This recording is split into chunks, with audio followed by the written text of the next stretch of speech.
All right. Welcome, everyone. This has been the culmination of really quite a lot of work. We convened the Equal Vote Coalition's 5-star proportional research committee almost 2 years ago, or maybe exactly 2 years ago. And it's been a long process of vetting proposals and looking at the entire issue with a deep dive lens. So I've got a screen share for you. I'm going to pull that up. But before we get that going, we've got Jameson on the call. Jameson, are you there? Hi, yes. Fantastic. Welcome. Hi, thank you for having me. Happy to be here. So my name is Sarah Wolk. I'm the executive director of the Equal Vote Coalition. And with me here tonight, we've got Keith Edmonds and Jameson Quinn. We've also got Annie Callan, who's going to be helping officiate the call. Keith, do you want to go first? Can you tell us a little bit about your background in this field and what got you interested in proportional representation? Sure. So I'm Keith Edmonds. My actual background's in physics, but I work in data science and machine learning. And I'm from BC, Canada. A few years ago, Fair Vote and a few other organizations managed to get a referendum here. And I hadn't really looked into it too much as more of a passive observer. And when I started looking into it, I noticed that none of the experts were actual experts, and a lot of the things they said were wrong in the face of it, both on the yes side and the no side. And so as soon as I started digging, there was just like a void of people. And eventually I found Warren from Range Vote, and then I found Center for Election Science, and then finally Equal Vote. And so there are a few places out there, but it's not, even then there wasn't a lot of people spending a ton of time on it. They're pretty few and far between. And so then I, dug into it and spent a couple of years now doing it. So, yeah. Appreciate it. How about you, Jameson? Do you want to introduce yourself and tell us just a little bit about your background in this field? Yeah, for starters. Yeah, my name is Jameson Quinn. I've been interested in voting reform, both single winner and multi-winner, for over 20 years now. In terms of multi-winner, I was involved somewhat with the British Columbia effort that Keith just talked about. I organized a symposium there, the BC Symposium on Proportional Representation, like one of the more like actual expert symposiums that happened there in BC. I also designed the proportional representation method that's used for the nominations of the Hugo Awards, that was instituted in response to an attack by some trolls, like using strategic voting. It's a long story. Anyway, so I was really happy to be part of this committee and to support this effort. So, yeah. Awesome. And what do you do for your day job? My day job, I am a statistician. I have a PhD in statistics, which I actually got because of my interest in voting reform here in Cambridge, Massachusetts, from Harvard. Awesome. Thank you. So for this presentation, we're going to start with a little bit of background in the subject. Proportional representation, in a lot of ways, the cutting edge. It's been around for a long time, but it's more complex than single winner voting methods. So we're going to start pretty simple, give you guys some background. And then as this presentation continues, you're going to get the full shebang from deep dive and philosophical considerations. So hopefully this will stay accessible, even though we're going to get into some really cool nerdy stuff. If anyone has questions during the presentation, just pop them in the chat. And if they're a clarifying question, Annie can read it out to us and we can address it without getting too far ahead of ourselves.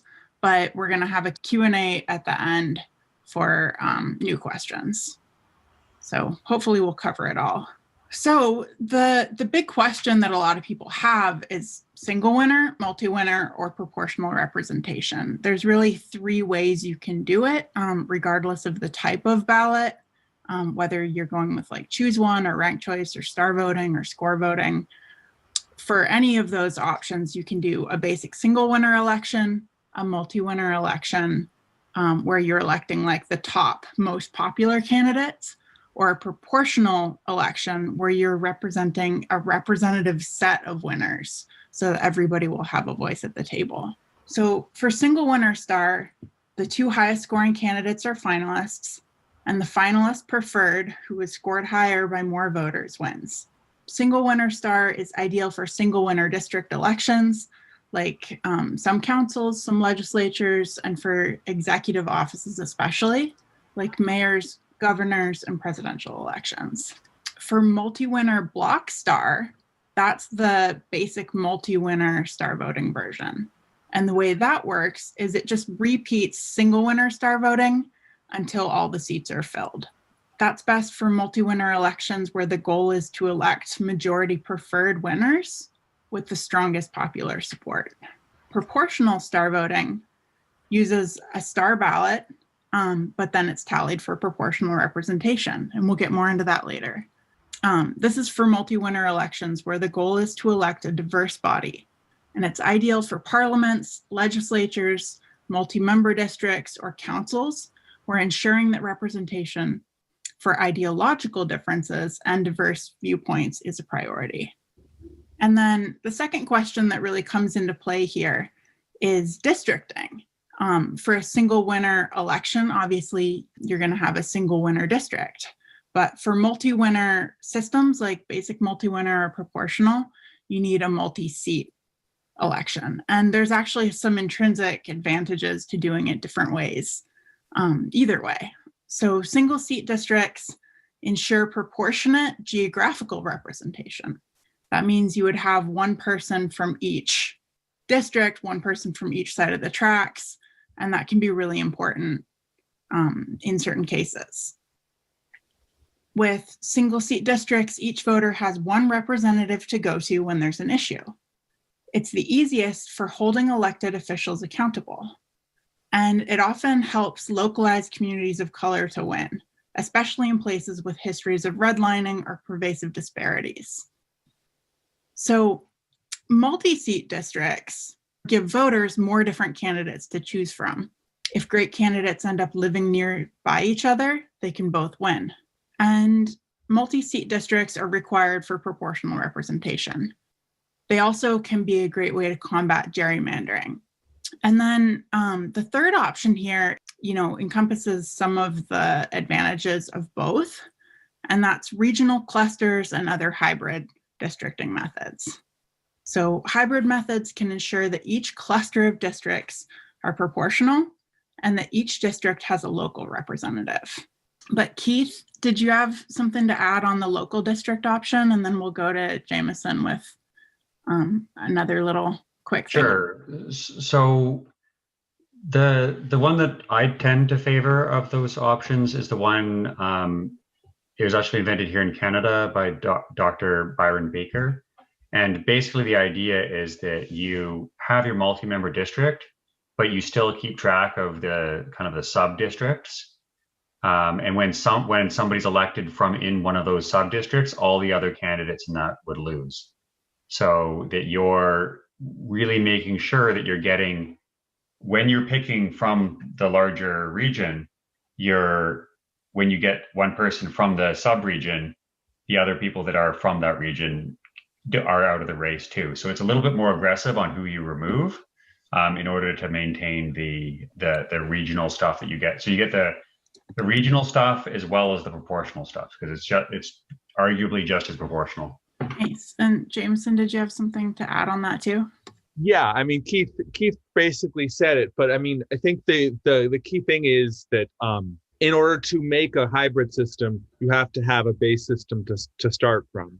So basically, we're going to spend most of this presentation talking about the proportional method, and then if you wanted to, you could also take that one step further, add on the clustering stuff.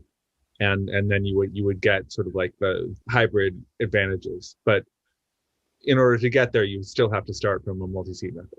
Nice.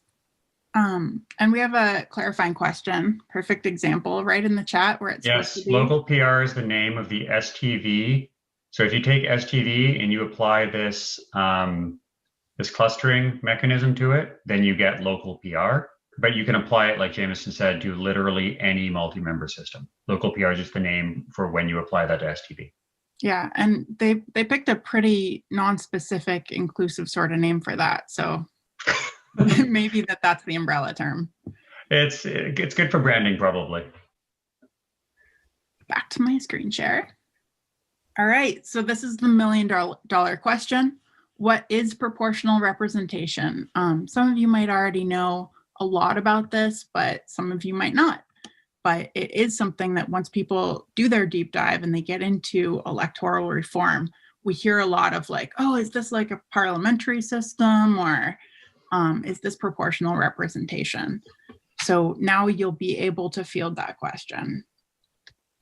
Proportional representation, sometimes called PR for short, if you're trying to confuse people from a marketing background. Proportional representation is a criteria or a measure on the results of an election where parties or factions win seats in proportion to the percentage of voters who support them. If a faction has support from 1/3 of the voters, they'll win one of the 3 seats up for election. And this is true for any proportional representation system. Elections yielding proportional representation can be run with any type of ballot, 5-star, ranked, or choose one. But just like with single winner elections, the more expressive the ballot, the more representative the results will be. So one of the most common and kind of easy to conceptualize types of proportional representation is party list. Proportional representation is easy to think about in terms of political parties, where a faction or a party with 1/4 of the votes would win 1/4 of the seats. Many countries in Europe use closed party list type proportional systems, where voters vote for a party and not for their candidates. Closed party list systems can increase partisanship and polarization and can advantage party insider types over grassroots candidates. In the USA, almost half of the electorate is not registered with any party. Although open party list systems address some of these problems, they're unnecessary when using star-type ballots. Thus, our committee didn't consider party list proposals for this project. When nonpartisan proportional systems are used, proportionality itself can be a little harder to define. Terms like proportional, semi-proportional, and proportionate are all common labels, but what that means in the context of a given system can be vague. Luckily, different pass-fail criteria and metrics can be used to evaluate how systems behave. If a faction has a quota worth of voters, and if they can always win a seat by voting as a block, then a method passes Hare quota criterion. So here we have a pie chart, and it's showing perfect proportional factions. We have a 3-party system, and obviously who should win here is quite simple. But only exact proportionality has a single unambiguous definition. A seat allocation is proportional only if the seat shares are equal to, the seat allocation is disproportional. In most cases, factions are not perfectly cohesive and are not perfectly sized to fill the seats available. If it's unclear who deserves a seat, a quota formula will determine who gets the extra seat. There are two common types of quotas, Hare and droop quotas. Hare quotas favor smaller factions, and droop quotas are more resistant to strategic voting. Quotas determine how many voters will ensure a win. Because some factions are bigger than needed, sometimes candidates can win with a lower threshold than the quota.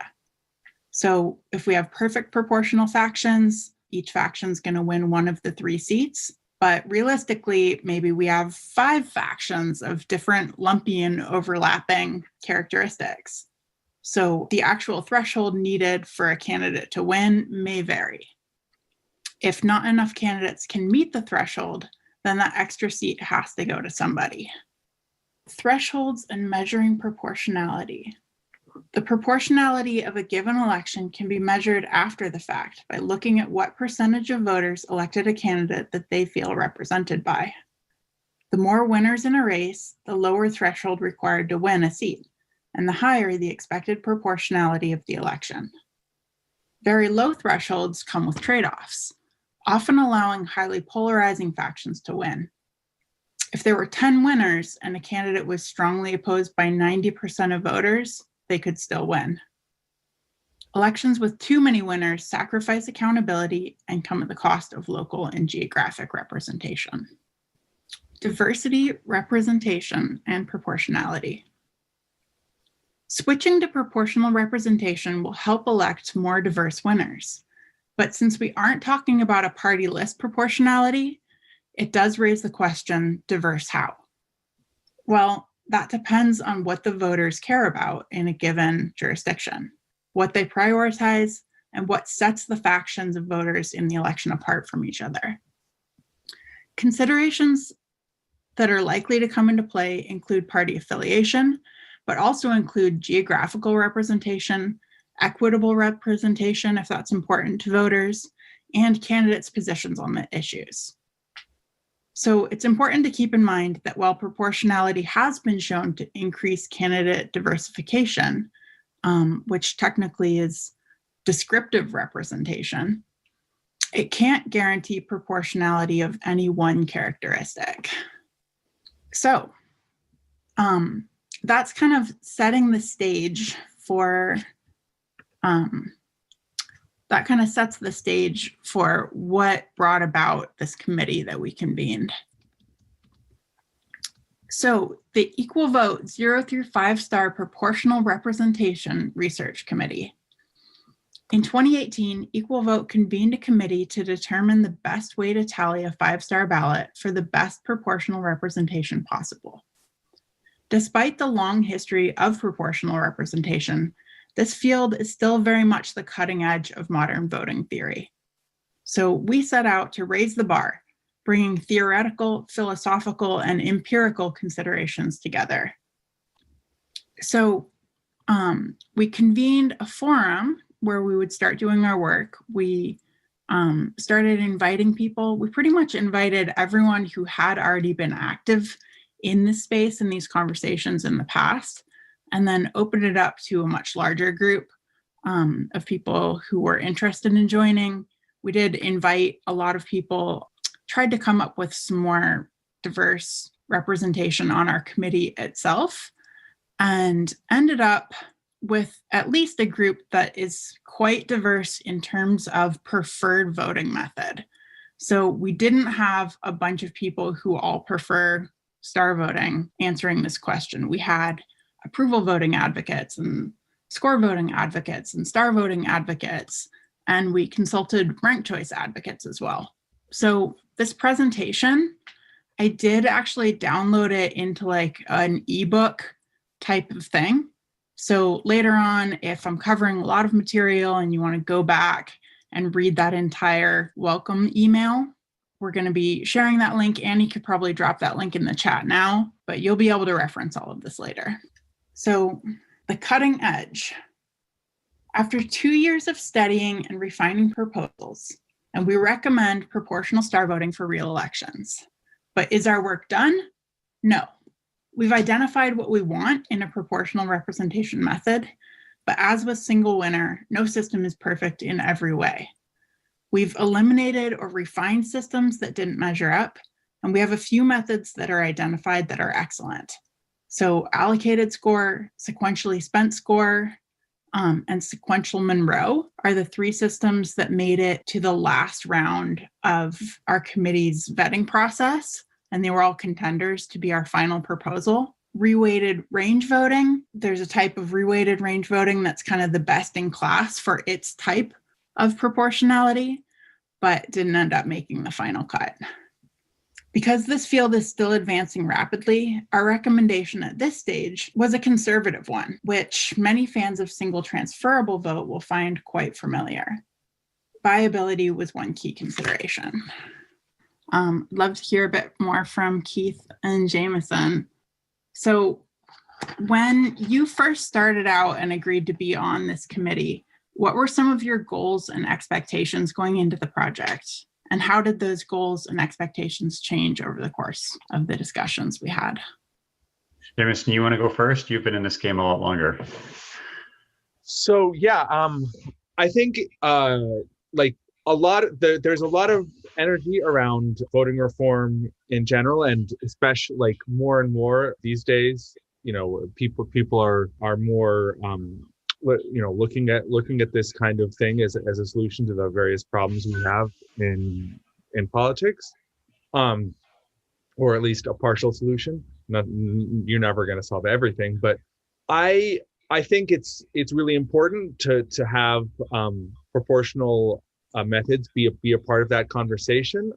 I don't think that just single winner methods can solve all the problems that proportional methods can. Although, of course, there are some cases where you can't apply proportional methods. When you can, they're a lot better. So I really happy to see this, like a committee like this, which is really pushing the boundary of what's possible with proportional methods. And I was really happy to be part of that. What were your goals and what were your expectations going into the project, and how did that change? I mean, so my goal, so I have my own system. One of the ones that we mentioned, not the one that made it to the final. And I thought that, I had the Holy Grail, and I just needed to show it to people, and they would be convinced, and everything would be well with the world. Obviously overly optimistic and naive. So my goal was obviously to just kind of say, hey, let's do this one. At that point, the major contender, at least that I knew of, was STV, and being better than STV isn't particularly complicated. And yeah, so that's basically my goals. Yeah, things did change a lot along the years. Just to jump in really quick, single transferable vote, or STV, is the proportional ranked choice voting method that sometimes is just called ranked choice voting, but yeah, technically that's single transferable vote, and we'll talk a bit more about what that is later. But for me, I ended up co-chairing the committee with Keith. And for me, my goals were pretty lofty. We had, I think, single winner star voting. Our team felt pretty confident that we have something really fantastic that really delivers on goals from the warring factions in the voting reform movement. But those factions are very much real and very much separate. So on one side, there's like the ordinal faction that likes ranking things. And then on the other side, you've got the cardinal faction that likes scoring type systems. And just as much as those two factions kind of disagree on everything for single winner voting, those two factions disagree with each other, and also internally have all sorts of disagreements on each side. So my goal here was, if I could reach out to experts in the field whose opinions I really respected, and try and invite them to come together on a consensus proposal, then we could maybe, unite the warring tribes, and people might feel a little more invested in the practical goal of, like, if we actually do come together and say, this is a really good system, whether or not it's my personal favorite system, having that type of consensus has the ability to allow us to go into the reform space, the actual activist side of it, with a much stronger foundation. And then from the star voting side, we had ideas about different ways to do proportional star voting, but we didn't actually have any fantastic evidence or empirical proof for why our proposal should be taken seriously. And I knew that that wouldn't be something that would be accomplished overnight, but I figured it was something that would take forever. And so we might as well start it as early in the process as possible. And I think that was 2017 we started having these questions, and early 2018 that Keith and Jameson really started to have these in-depth conversations with me. And then pretty shortly after, we convened the committee. And I kind of glossed over it, but our mandate for the committee was pretty narrow. So we didn't set out to find like, what is the best proportional representation method ever? Or what is the best voting method ever? Or even what is the best way to do multi-winner elections? Those were all beyond the scope. We just set out to compare apples with apples and try and find the best way to tabulate a 0 through 5-star ballot, assuming not a giant winner set, not a huge field of candidates, or not a huge field of winners. And but that said, there's a good argument that multi-winner cardinal is the best class. People are, of course, going to disagree on that, but it's not like we just chose a random class and then found the best within that class. Right. So we definitely considered hybrid stuff, different methods that included looking at the preference order like STAR does. STAR is a hybrid between ordinal and cardinal. But we ended up with a proposal that is a cardinal proportional system. So let's see, one other thing is, we didn't look into party list type systems. We just looked at systems that would work in a nonpartisan situation. And am I missing anything? Were there any other like mandates that narrowed down our, complexity. So we kind of put a cap on complexity. There are some like brilliantly perfect outcomes that can be achieved if complexity is no object. But we did just right off the top eliminate from consideration methods that had like over a page of code. I think that was thrown around. Depending on the font size, you could. There's also the optimization class of methods. Yeah. So we choose a winner, then do something, then choose another winner, then do something, then choose another winner. There are ones that optimize a function and choose all the winners at the same time. As soon as you start talking about optimizing functions, you're going to lose a fair bit of people due to complexity. So in single winner voting, we've got methods that elect a winner all in one step, or that have like rounds of elimination or rounds of winner selection. And then we have like the Corsair type single winner systems that just look at all the data at once and then pick the best candidates. That kind of approach where you're just looking at all the data at once, you're not doing it in rounds, that can be applied to proportional representation. And if complexity was no object, those classes of systems are definitely really promising. But at this stage in history and technology, we didn't get into that. So because this field is still advancing rapidly, our recommendation at this stage was a conservative one, which many fans of single transferable vote, the ranked choice proportional method, will find quite familiar. And viability was a key consideration. We didn't just look at which system do we prefer, we looked at which system might everyone support or adopt.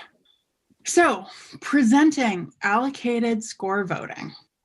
Allocated score is the tabulation method that we ended up adopting as our proportional star proposal.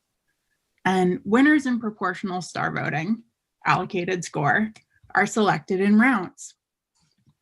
Each round elects the candidate with the highest total score and then designates a quota worth of voters from that candidate's strongest supporters as represented. Subsequent rounds will include all voters who are not yet fully represented. So this is an allocated type system.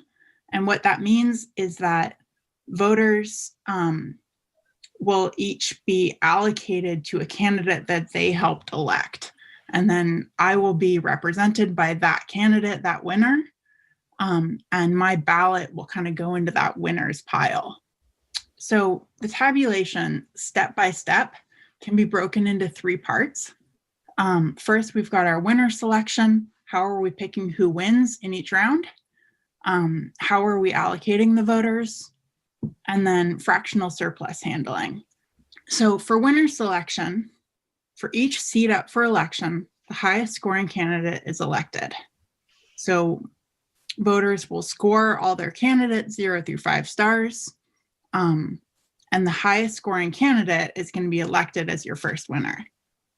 Then you take 1 quota's worth of the winner's strongest supporters and allocate those voters to that winner. And that happens in groups. So first you'll take the people who gave that winner 5 stars, and you'll allocate those all to the winner. And then if the quota is not full, you'll allocate the people who gave that winner 4 stars.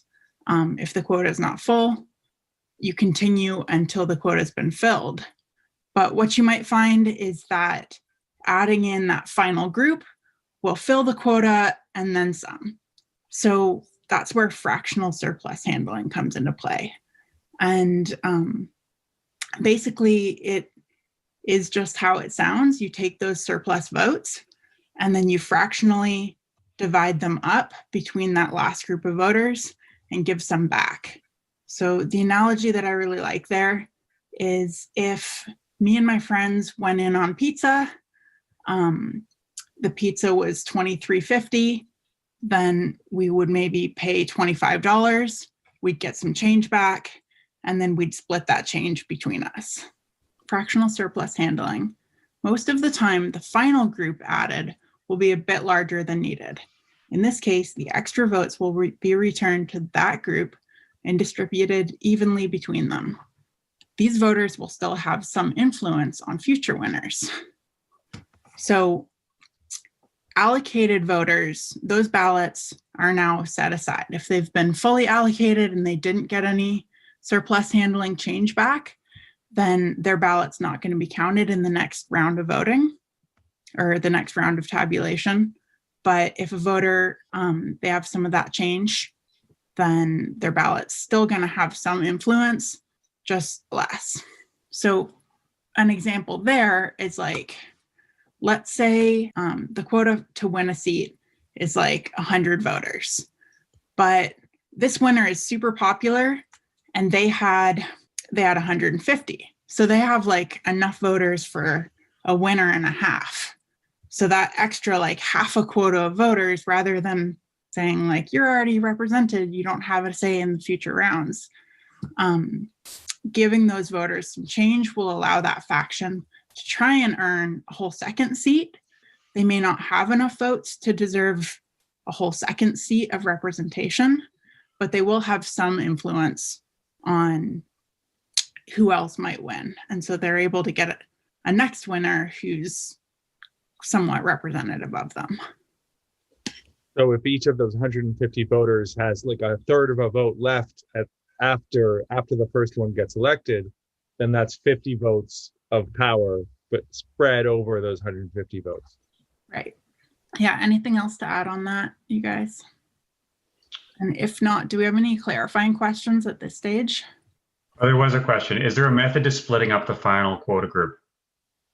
So I think the key part is to realize that these groups of people aren't actually in groups.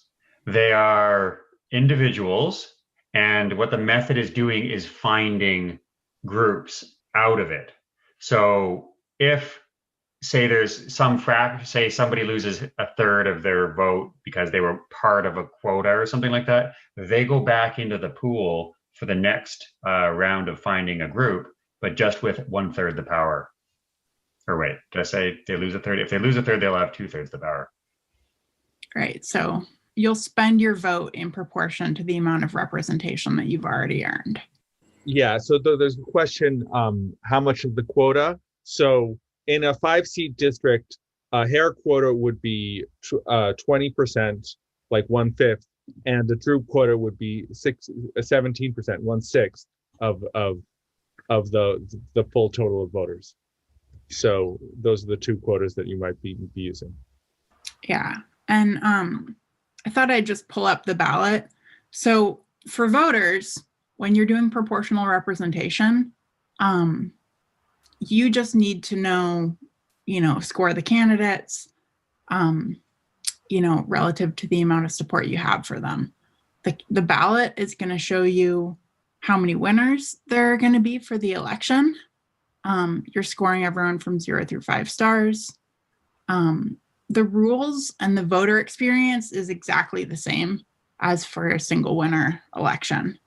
So one thing that we often find, and definitely with like the ranked choice voting camp, when they're advocating for single transferable vote,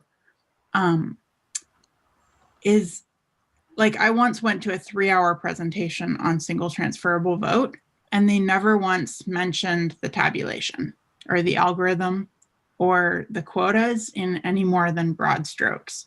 They were just like, hey, if you have a quarter of the voters, you're going to win a quarter of the seats.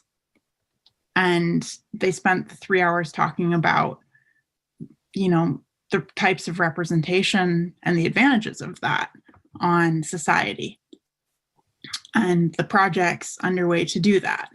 So definitely we can have a follow-up presentation where we get into that side of proportional representation. But our goal tonight really is to kind of lift the hood, let everyone kick the tires. And we do think that if a voting method is to be viable, it should be transparent. So definitely as reformers, we want to be transparent. Sarah, before you go on, there's another clarifying question. So some folks are asking if there's a visual to explain this. I don't know if you have any flow chart or anything like that. We don't have a flow chart, and that's a great idea. It's definitely follow-up that we're going to be doing. So one thing is like our proportional representation committee isn't done, but we do have a proposal that's vetted, that's fact-checked, and that is ready to be adopted for people who are chomping at the bit to adopt something right away. And so we'll definitely be doing follow-up, we'll be doing videos, and we'll be doing actually more studies, more data to back up these types of things. I just posted the ElectoWiki page. That does not have a flowchart on it. The person that has been making all the flowcharts is MIA at the moment, so we have to track him down. If anybody's a great graphic designer, you're welcome to help us. This is a volunteer community effort, right? So I do have this chart. So this chart takes a couple of different proportional methods across the top and then breaks them down into those different mechanisms. So what type of voting method is it? Does it use a ranked ballot, a star ballot? And then what's our winner selection? How are we selecting winners? What's our proportional mechanism? How are we saying this voter is represented and we're going to set them aside and let other people have a say? And then how are we handling surpluses or, when a faction has more voters than they needed? So on the left, we've got single transferable vote, the ranked choice method. And the way that works is you start off with a ranked ballot, and for a single winner, single transferable vote election, it works exactly like instant runoff voting. But it can be used for multi-winner as well. And so the way that works is you're counting voters' top ranking, eliminating candidates off the bottom, and then reallocating or redistributing rankings until somebody has a majority of votes. And then once somebody's elected, then with single transferable vote, full voters are always allocated. There's no scenario where one person's ballot is like half of it's going to that candidate, but they're not fully represented, so they get to have some influence later. So if my fifth choice was elected in single transferable vote, and that was the first winner that I've gotten, and I end up in that winner's quota, then my vote might be fully exhausted or fully used up on a candidate that I really didn't love. And so that's kind of one of the problem statements of why not just go with single transferable vote. We think ideally, if I don't feel represented as a voter, if I didn't get a candidate that I didn't like, or if I didn't get a candidate that I like, I should have a chance to get more representation in later rounds. So in single transferable vote, when if a candidate ends up with like too many voters in their quota, what you'll do is take, usually, and different jurisdictions may have variations on this. There are actually a lot of variations on single transferable vote done around the world. But generally, voters are sorted by ranking, and then voters who gave that candidate the same ranking will be like randomly picked, and they'll just take as many of them as they want. And then, so some voters get allocated away and some don't. So that means it's somewhat random. Like, you know, I could randomly allocate away all the voters who prefer Keith as their next choice, and then leave all the voters in play that prefer Jameson. And so depending on who you're allocating away and who you're leaving, some voters with the same ranking might be treated differently, and that can skew things or feel a little unfair. And so I'm kind of the explainer in this group. I'm the one who tries to take wonky concepts and explain them in lay terms. And I may not be doing a fantastic job there, but did that make sense? Or did I get anything wrong, guys? No, that sounds good to me. There's one question here. They're asking about the surplus handling in Minneapolis. I do not know anything about the Minneapolis system, but I do know that you can't do fractional surplus handling on a rank, because a fraction means that you're dividing, like taking a fraction of, so your weight is worth some fraction less. And I don't know how that would work with a rank, because you can't. So they just count the vote as that much of a vote, and then they see when it gets to a quota, like adding up those fractions. So it is true that it is possible to do STV that way, and that Minneapolis does that. Here in Cambridge, we actually do use for the municipal elections, we use STV as well, and here we do use the random thing. So it's definitely true that in practice the random thing is common. Sometimes the fractional thing gets used, but yeah. Right. And, you know, when you're allocating full ballots, that definitely can feel simpler. But when you're looking at like, is that fair? Or, hey, you know, me and Keith had the same ballot. We had the same rankings, but I still have full influence and he doesn't have any going forward. That can feel unfair. And that's where single transferable vote doesn't necessarily pass some key criteria like equality criteria or monotonicity criteria and a few others. Because, you know, depending on which voters' rankings are counted, just like with single winner rank choice, not all the rankings are counted, and which rankings get counted can determine, you know, can really actually make a difference. So that's just single transferable vote. And we already talked about our system that we're recommending, allocated score.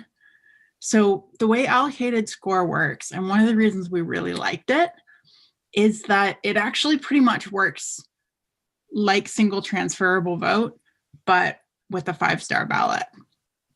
So it's almost as close as possible in a lot of ways. It's got the 5-star ballot, not a ranked ballot. For the winner selection, you're taking the highest scoring candidate. So that's the simplest way to do that. And then for the proportional mechanism, voter groups are allocated based on the score given. So you're just taking a winner's strongest supporters and you're allocating those ones. And then for the fractional surplus handling, extra stars are returned to the group on the edge of the quota and are shared equally between them. And the reason we like that is because 2 voters with the exact same ballot are going to be treated exactly equally, and they're going to have exactly the same amount of influence going forward. So another system that that we looked at really closely, and that was really our front runner, definitely like our final phase of the voting committee, we kind of narrowed it down to 3 methods. And those were allocated score, sequential Monroe, and then sequentially spent score. And all 3 of those we thought were really great systems, had really strong advantages, and made sense in some really cool ways once we got into the weeds of it. Sequential Monroe is like allocated score, but you were taking the highest scoring candidate just in that quota of strongest supporters. So that's kind of some additional complexity, but it adds in a little bit of maybe additional awesomeness. So that was why we really gave that variation some serious time of day. And then sequentially spent score is Keith's system. And Keith, do you want to tell us like a little bit about that? I don't want to gloss over it completely because it's going to come into play. Sure. I mean, just high level, one quick difference to the allocated score is that instead of allocating the top scorers to that person, you subtract off the amount of ballot weight that they scored that person. You score somebody a 3, they lose a third if that person gets elected. So it's not all or nothing based on who supported them the most. Everybody loses what they scored that person. So what I really liked about sequentially spent score is that you can kind of think of my ballot as being, I have 5 stars to spend. And if somebody that I gave 5 stars to is elected, then I spend my 5 stars and I'm fully represented. But if somebody that I gave 4 stars to is elected, then I've still got a star left. I can't afford very much, but I can pool it with other voters to get a little bit more representation. And so that is a novel approach to proportionality that really is its own class of proportional methods. So the novelty of it, I think, is one of the reasons that we didn't pick that system and went with the simpler allocated score. Or when I say simpler, more traditional is perhaps a better way to say that. I think allocated score is one of the more kind of like traditional ways to approach this question. And whereas, sequentially spent score with the novelty, I think is really promising, but definitely it's going to be under more of a microscope, and it'd be great to have even more data to back it up. And then the 5th option here is reweighted range voting. That's something that many of you, if you've been interested in proportional cardinal systems for a while, have probably heard of. So reweighted range has the longest history in the cardinal space, but it doesn't pass the Hare quota criterion. So it's a proposal that if you're going to take this to a single transferable vote fan and say, hey, why don't you do this instead? They'd be like, hey, that's not even a proportional method. And that's totally debatable. There's really good responses on both sides for that. But that, in many ways, is like a debate that we don't want to get derailed on. We'd rather have a system that really just meets proportional criterion, no matter how you define it. And that's something that we've found to be really helpful with star voting. It's like if you love comparing voting methods with simulations and you love voter satisfaction efficiency, then star voting does really well, single winner. But if you love Condorcet criterion, where the candidate who's preferred over all others wins, star voting also does really great at that. And one other thing to say on that is that the standard reweighted range voting algorithm uses a Jefferson reweight, which we're not going to get into right now. But the inventor does now endorse Webster, just for the record. Yeah, it's similar to the difference between Droop and Hare quota. It's just when you're reweighting, you have to use different formulas, so it turns into these different names, but it's the same basic idea as the difference. Yeah, so if we have any huge reweighted range voting fans on this call and you're like, whatever your committee says, I'm still going to use this system, definitely we would recommend, if you're going to use that, use the Webster version. And ElectoWiki is a great source for anyone who wants to read more about any of these types of things. There's really a lot of information there. So next slide. How does allocated score compare to single transferable vote? So allocated score pairs with the great single winner method, and that is a huge advantage. So if you've got an electorate that has some single winner and some multi-winner and some proportional elections, you could use the same ballot for all of them. And that's just a huge selling point in terms of, voter education and cohesiveness. Allocated score works great for the 5-star ballot, works great for single winner, multi-winner, or proportional. And allocated score is monotonic, so voting for a candidate can't hurt them.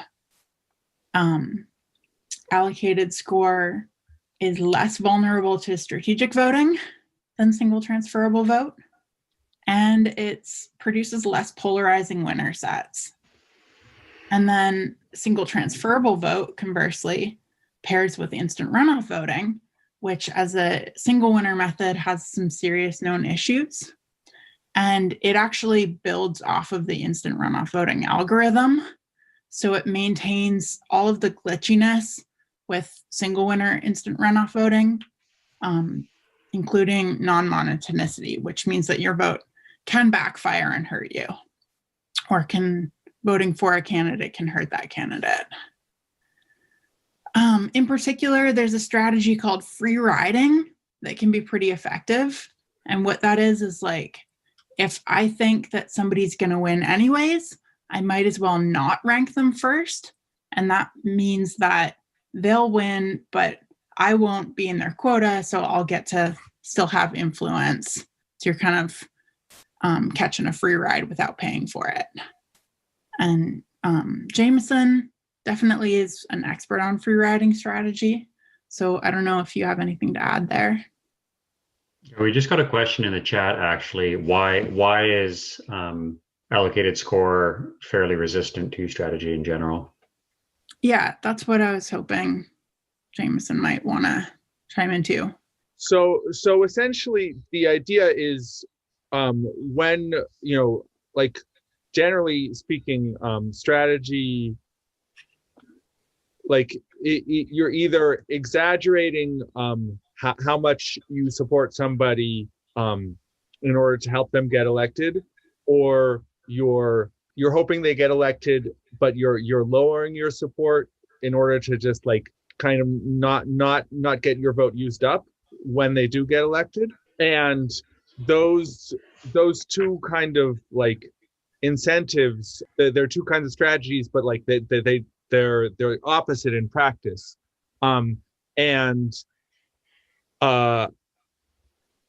Allocated score like basically has like uses the possibility of like both of those to sort of like play off against each other. Like in practice,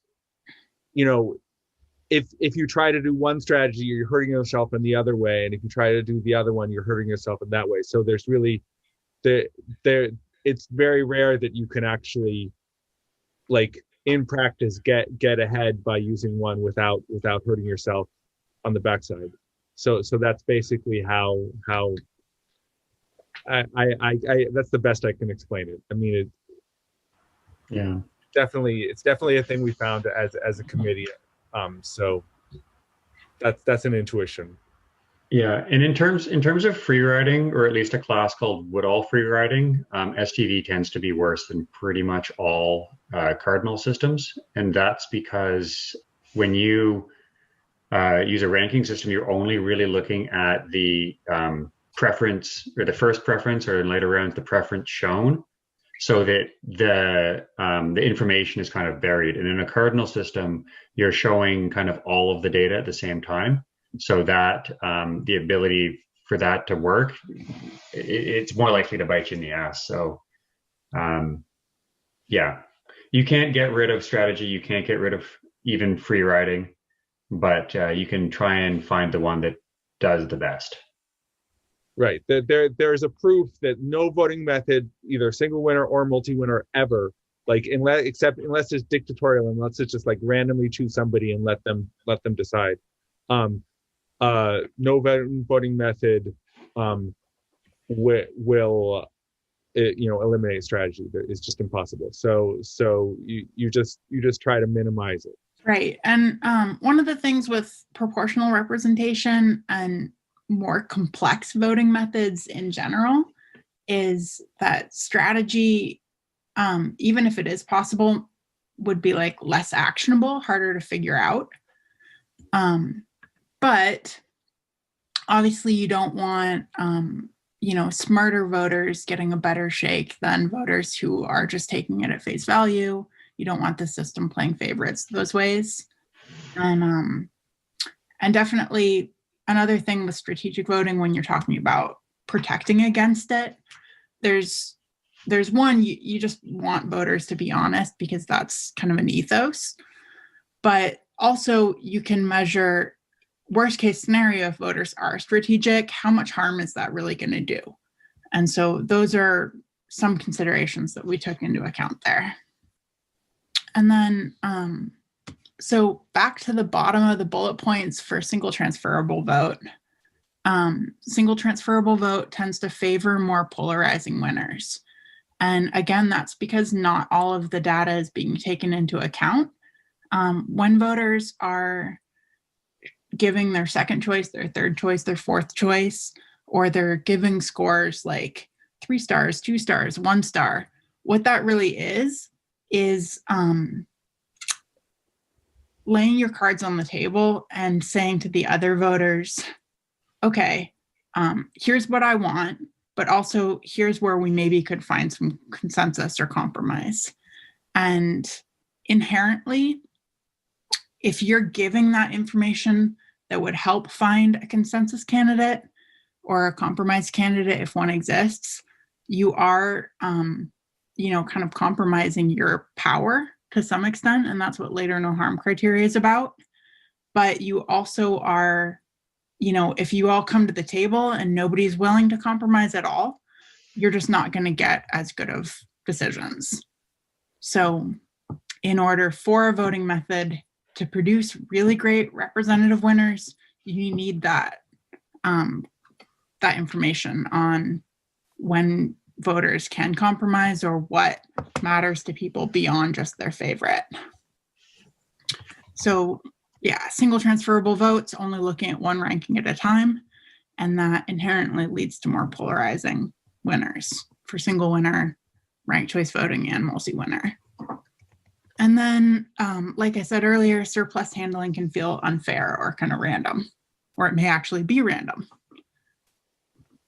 So these systems also have a lot in common. And again, one of the reasons we picked allocated score is because it really lets us compare proportional star and proportional ranked choice like apples to apples. So both of them meet proportionality criteria, Hare criteria. Both are allocation methods where you're allocating voters. Both are quite expressive. You can show nuanced opinion. on multiple candidates.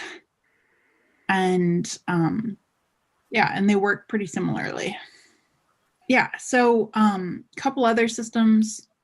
There's kind of 3 different schools of ways you can tabulate proportional representation.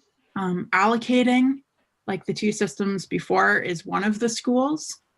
Sequentially spent score, Keith's system, is a whole nother school where you're spending stars.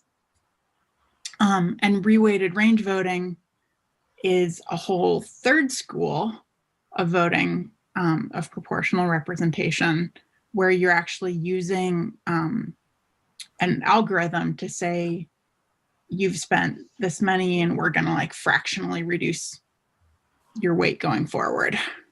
There's a 4th school, the fragment school, which we don't talk about much because it only works with approval. It only works properly with approval. You can do some modifications. Yeah, but one of the things we kind of did as a method of narrowing down the field of systems that we were studying is we tried to say, what's the best system in each class? Because you can compare those systems apples to apples, and then kind of narrowing down each class of voting method until we had kind of fine-tuned each parameter to be optimal or to be as good as possible. So let's see. For sequentially spent score, we narrowed it down to a version with scaling. Basically, voters are spending stars depending on how they scored each winner. And voters can't spend their whole vote on a candidate that they don't love. That's one big advantage. It's innovative and new, which is cool. I found it the easiest to explain to some lay people, but that's not something that we got a huge lot of poll testing on yet. Intuitively, the idea of I spent 3 stars, so I've got 2 stars left, just feels very intuitive and fair. So we really definitely think this proposal is super promising for further study.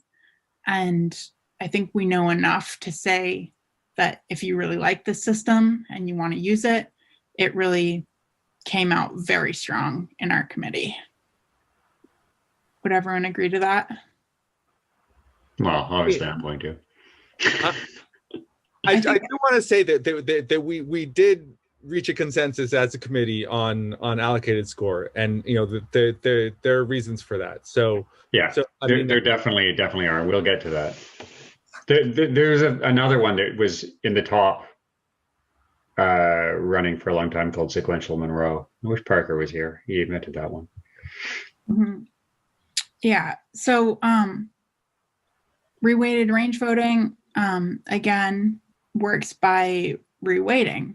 So as voters gain representation, you reweight that ballot so that you still have some of your ballot weight in play going forward. And mathematically, that's the simplest tabulation out of the systems that we looked at. Basically, the algorithm is the shortest. And but it doesn't pass the hair quota criterion. So some people might classify that as a semi-proportional method.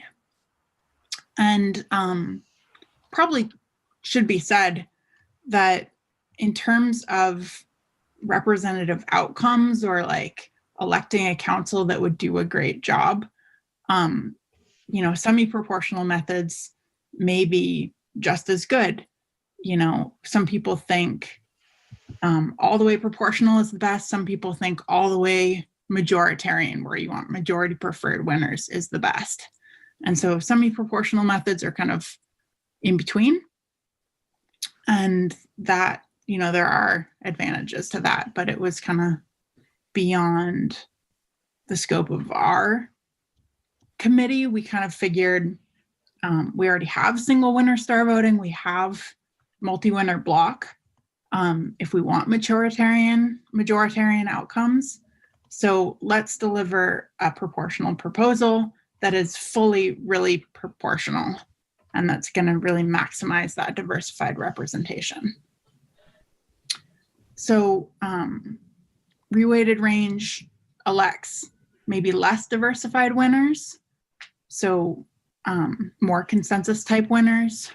And that means that overall, the like average voter satisfaction with the winner set would probably be better, but each person might feel less represented by a specific person. And that's one of the oldest cardinal PR proposals, I think originally invented by Warren Smith. And me being a non-mathematician, I definitely think it's less transparent to just have an algorithm. It's hard for me to really parse through why does this work and why does it feel fair. So this kind of gets us to the philosophical part of our committee's process. We got kind of to this end game stage where we'd narrowed it down to 3 really great systems. All of them had some pros and cons. You know, if you're willing to accept a little more complexity, you could maybe get a little more accuracy. If you're willing to, you know, if you tune in this parameter, then that, you know, has some other impacts in another area. And so in order to start parsing some of these like philosophical questions, we started asking things like, what is an ideal winner set? And so on the left, we've got this 4-colored block. And what that represents is a 2-dimensional political space, assuming an even distribution of voters. So let's say each square represents some voters, and voters towards the middle are going to be more like centrist type voters, more moderates perhaps, and voters in these far corners are going to be perhaps more polarizing winners, but definitely ideologically as diversified and as distinct from the others as possible. So any proportional method will elect one candidate from each of these 4 quadrants in a 4-winner race. But philosophically, are we better off with 4 more consensus winners, 4 maximally diversified winners or polarized winners? Or ideally, are we aiming for like somewhere in between? And this graph is a total oversimplification. Obviously, humans are not flat, and we don't fit into a 2-dimensional political space perfectly. But a couple things that I think this graph helps you visualize is that if we elected all the white dot candidates, you would have no candidates that are like super objectionable to someone. Like the blue side would say, you know, well, at least, you know, the red guy is someone I can talk to. They understand my point of view. They're closer to me. But, and if you elected the black dots, the more diversified candidates, you just have less overlap there, but people who are further towards those corners are going to feel like they really have somebody in their corner. They have somebody that really represents them. But a voter who's like towards the middle would be still pretty far away from a candidate in their faction if you elect a candidate from like all the way on the edge. So a candidate that's sort of splitting the difference is going to be able to make more voters feel more represented. And with sequential voting methods, it gets a bit complex as well, because you're like, okay, if we elect the highest scoring candidate as the first one, if our first winner is in that black dot far outside of the spectrum, then is it still proportional if we elect a blue white dot next? You know, so these are kind of questions that we started parsing through. Yeah. Bear in mind that this is just kind of a representation, like a metaphor to try and understand that there's a trade-off between something more like consensus and something more like polarized. Those probably aren't even the best terms for that. Mm-hmm. Right, and we call it the Pareto frontier because, like, I can certainly imagine somebody saying, 4 white candidates are better, or 4 gray candidates are better, possibly even all 4 black candidates are better. But there's certainly, like, if you had, like, green and red got their white candidate and then blue and yellow got their black candidate, like, the average would be way over into the blue yellow side, right? Like, over to the right side. So that certainly wouldn't be fair. So there's certain combinations that are clearly, like, not fair. So like, all the 3 options we've given, like 4 white, 4 gray, or 4 black, are all in some sense the frontier of the best possible. And, like, there's other things behind that frontier that are not even as good as those. Right. So just philosophically, without even getting into simulations, we started trying to make some predictions about how our different voting methods might do in terms of this Pareto frontier, in terms of, like, how diversified or how polarizing are they going to be, or how centrist favoring and compromisey are they going to be. And so our predictions were that reweighted range voting was going to be more on the side of the consensus winners, the white dots, and that single transferable vote, the ranked choice method, was going to be more on the highly polarized side. And that holds true in single winner systems as well. If you're looking at ranked choice versus score voting, ranked choice has a center squeeze where it really advantages those outer edges, and score voting has a center expansion where it really favors candidates that are kind of in the middle of the field of candidates. So we predicted that, and we also made some predictions about the other ones. So I think we thought sequential Monroe and allocated score and sequentially spent score were all going to be kind of in that gray dot range.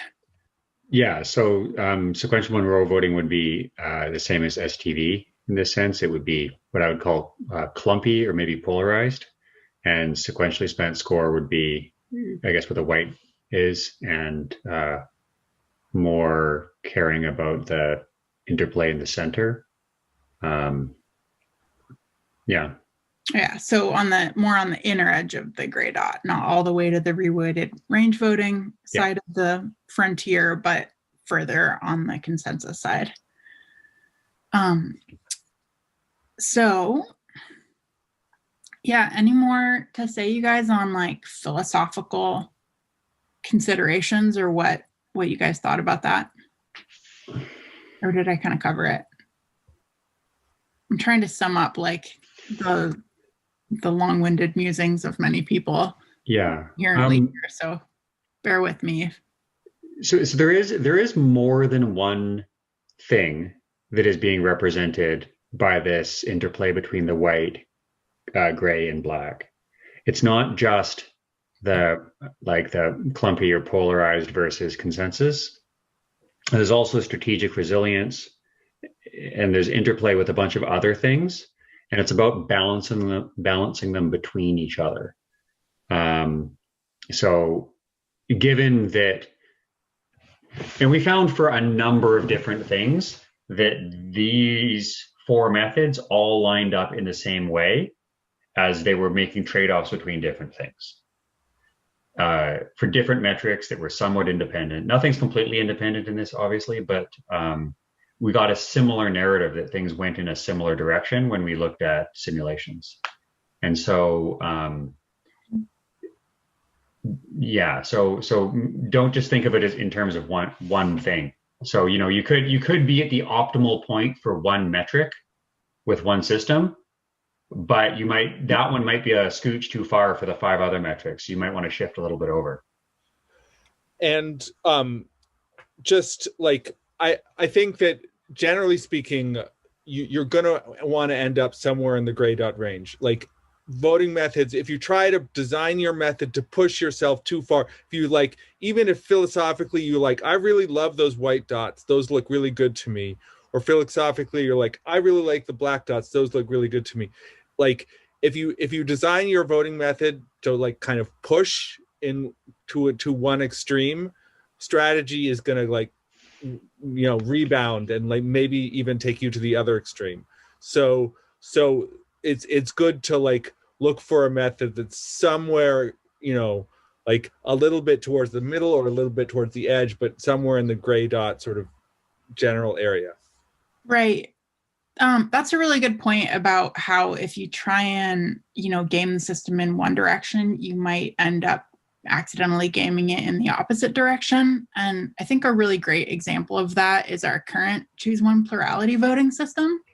So choose one plurality by its nature is just really vulnerable to vote splitting. And that makes it, when it does fail, it fails in favor of the most polarizing candidate. So whichever candidate stands out from the pack is the most likely to not have their voters split and is going to get that advantage. But voters, as a response, do this lesser evil voting thing where they're like, oh, I don't want to throw my vote away. I'm going to vote for the front runner who seems the most electable. And I don't want to risk anything here because I could get my entire vote wasted. So voters compromising for the super polarizing system often end up really electing a very kind of centrist, and not even necessarily the actual center of where the voters actually are, just the center of where the voters think the other voters think the voters are, like where the media tells people the voters are, or whatever, like some version of centrist that's not even reflecting reality as it changes over time, is just like whatever was true 20 years ago. Yeah, and that's where terminology got really difficult with this conversation, because the word centrist is loaded, the word polarizing is loaded, the word consensus is loaded, the word compromise is loaded, and people have really different associations with those. And when we're talking about a voting method, the voting method's like completely blind to the political spectrum as we conceive of it. It's just relative to like the voters, really the votes themselves, once you're translating opinions into base data. So that's all stuff that I think we had to keep reminding ourselves over and over again as we're debating these things. And definitely when I meet advocates for one system or another, I often find people who are like, oh, I really like that feature of instant runoff voting where it tends towards more polarized or more diversified winners, because I'm a third-party voter, and I think that might help me actually break two-party domination. But what we find is, like Jameson said, opening those doors can create a backlash with strategic voting. So definitely, we want a system that doesn't play favorites, that's not biased in any direction or the other, but that is gonna ideally elect a good, stable set of winners that feels fair. And there's a point being made in the chat about how these effects are rare and maybe it kind of doesn't matter in the end, which is, I guess, yeah, kind of true. And the difference between these various cardinal systems and the problematic effects is probably going to be relatively small. You take the same ballots, you do the calculation. In most cases, you're probably going to come up with mostly the same winners. But still, I mean, the cases where it matters matter, and this is voting. So if we can do better, we may as well. You know, there's no reason to just kind of say these ones are all good, let's take one at random. If we can do our best, let's do our best. And yeah. Right. And definitely that is a thing with multi-winner elections, especially sequential ones. Like if you pick the wrong winner in the first round, odds are the correct person's going to win in the next round, and you may end up with the same winner set, even if they're elected in the wrong order. So multi-winner systems in general can kind of like hide distortion or hide inaccuracies and fix some of those inaccuracies. But definitely whoever ends up getting elected last, there's no hiding if that was not the right person. Yeah. And also two similar candidates, like say there's two similar candidates and they're about to be elected. One of them's going to be elected second. How you handle the first and the reweighting of the first could influence which of those two similar candidates get elected. And to those two candidates, that really matters. Mm-hmm. Yeah. Well, we're getting towards the end of our committee's process. And so at this point, we'd had these philosophical debates. We had made some predictions. So we'd made some theories. We're like, all right, let's test the theory. Let's code some of these systems up. Both Keith and Jameson have a bunch of knowledge, expertise, and credentials in those areas. So we ran these simulations, and I'm going to talk you through them at a kind of broad strokes level, and then I'll let Keith get into it more. But what we've got is one out of, I think, 12 or so of these histograms that were created. And each one kind of measured a different metric that we wanted to look at. So this one's looking at largest totally unsatisfied group. So how many voters voted, election day came, they got the results, and they were like, oh, I lost. And yeah, let's just back up a minute. So along the x-axis there, that's the percentage of the electorate. And so this graph is a histogram. It shows the counts from many, many different simulations. So I'm not going to spend too much time on explaining how to interpret that. But basically, if there's more on the y-axis, that means it's more frequently going to happen. And so you can't, in any of these systems, have more than a 15%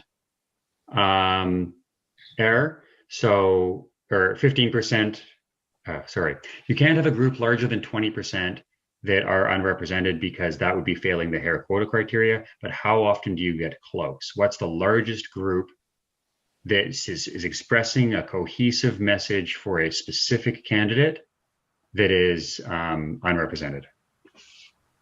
And you see there's some that get up to 15%, but I mean, in general, the ones that are further towards the left is what we want. Hmm. And then for lay people, one thing that you can get from just like looking at these wiggly lines is you start to see the systems laid out on the Pareto frontier the way we thought we would. So we've got the yellow line, the red line, and the dotted red line kind of on one side, more towards the left in this graph. And that's the allocated systems. And then on the blue line, you've got reweighted range voting, Webster version, kind of doing just the opposite extreme.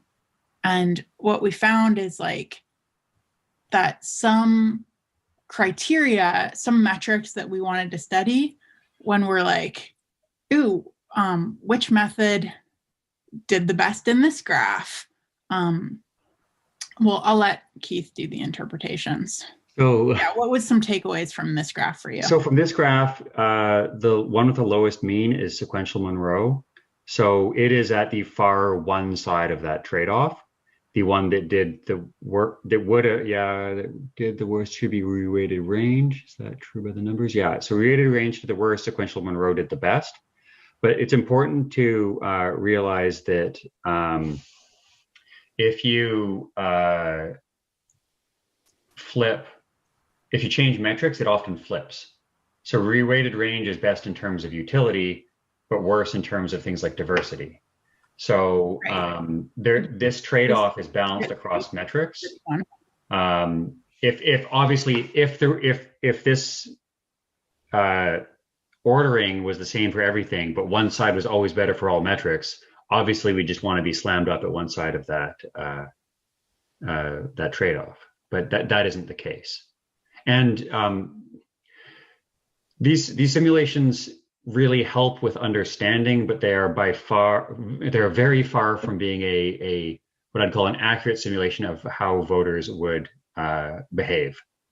It doesn't have any strategy, and there's a few kind of, let's say, issues with assumptions I've made, but it is still useful for gaining general insights on most things that we kind of expected we saw.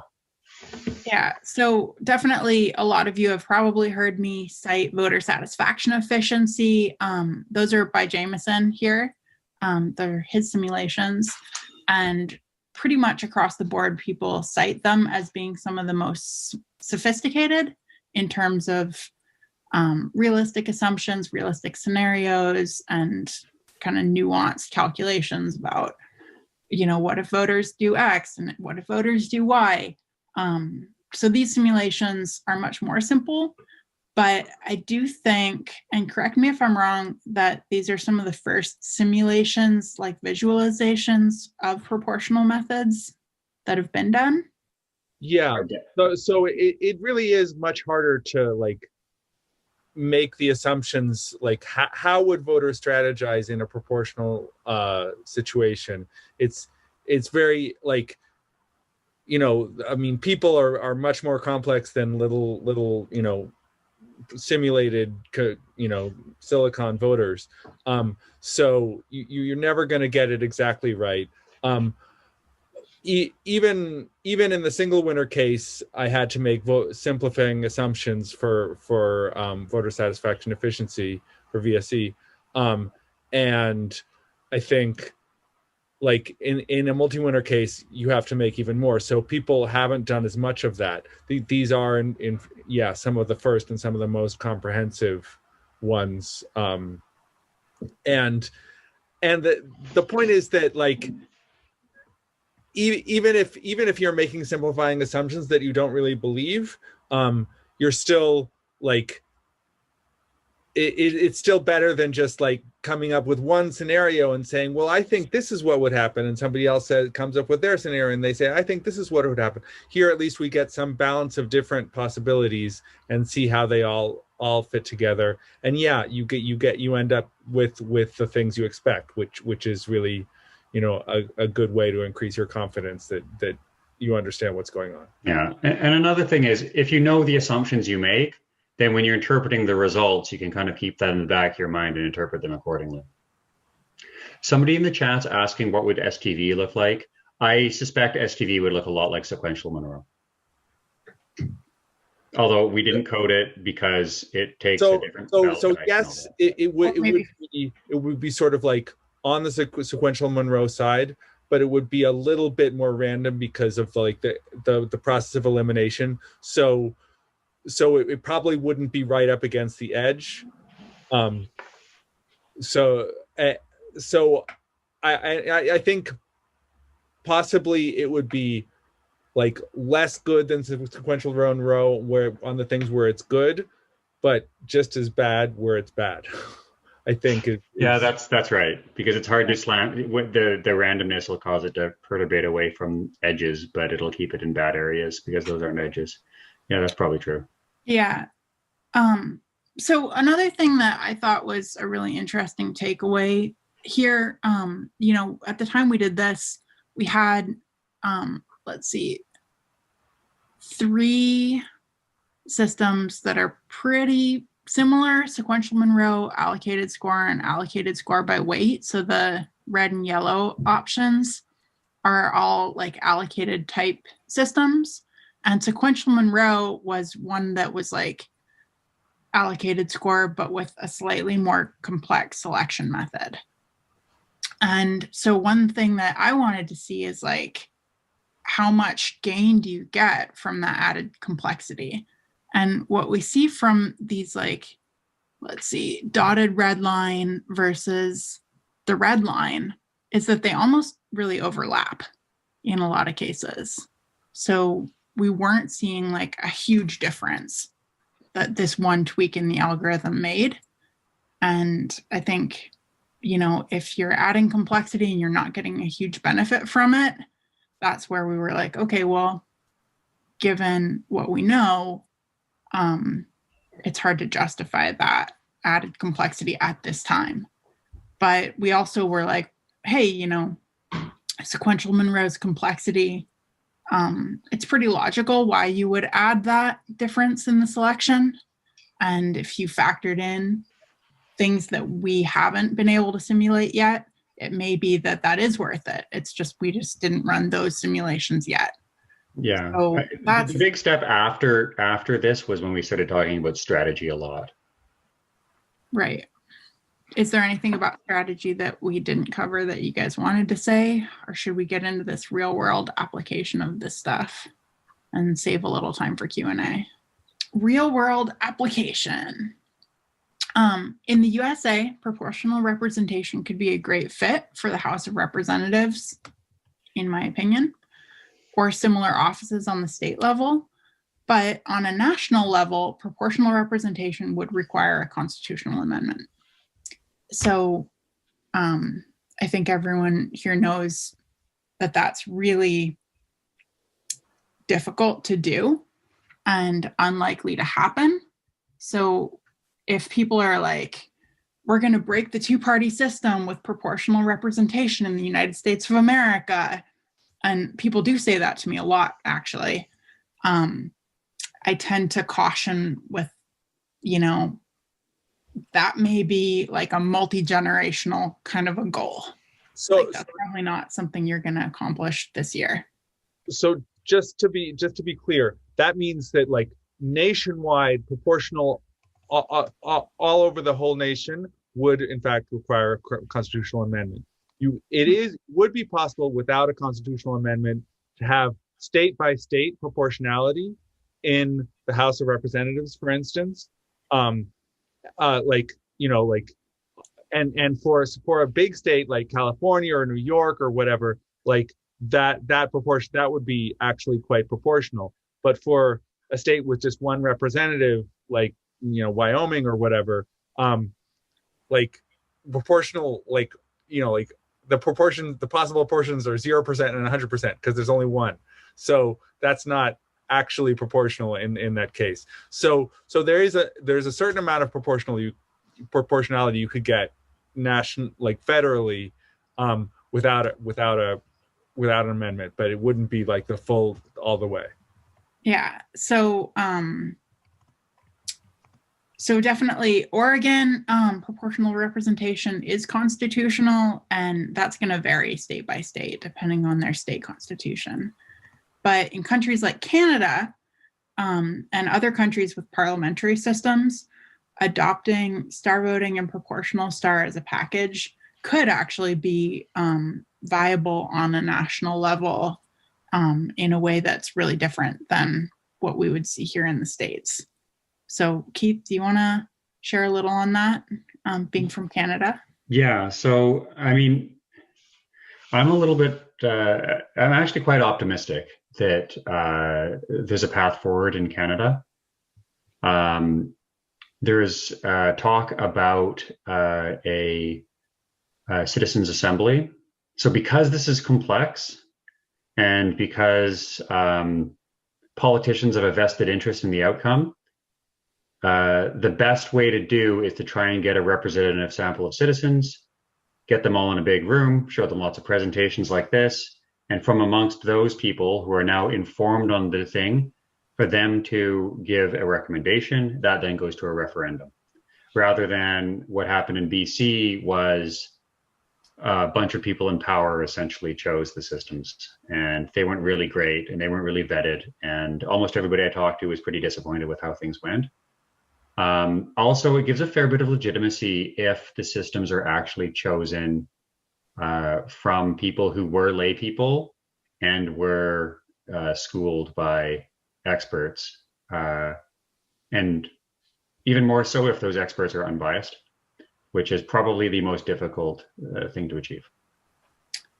Yeah, even in our own committee, you know, selection at the beginning, it was almost impossible to find experts who didn't have a horse in the race. So, you know, Keith went into it with his own system that he had come up with. Jameson also has his own proposal, which is called place voting, that doesn't use a 5-star ballot. So it wasn't one of the systems that we considered just for the mandate of this research committee, but for non-expressive ballot type systems, definitely something to look into there. And yeah, Jameson, did you want to say anything about that? I mean, I don't want to like ask you about it earlier. Like a system that we didn't even consider. Like I do think it's a great one, but of course it's not part of what like the mandate of this. Yeah. I mean, I think we should just move on.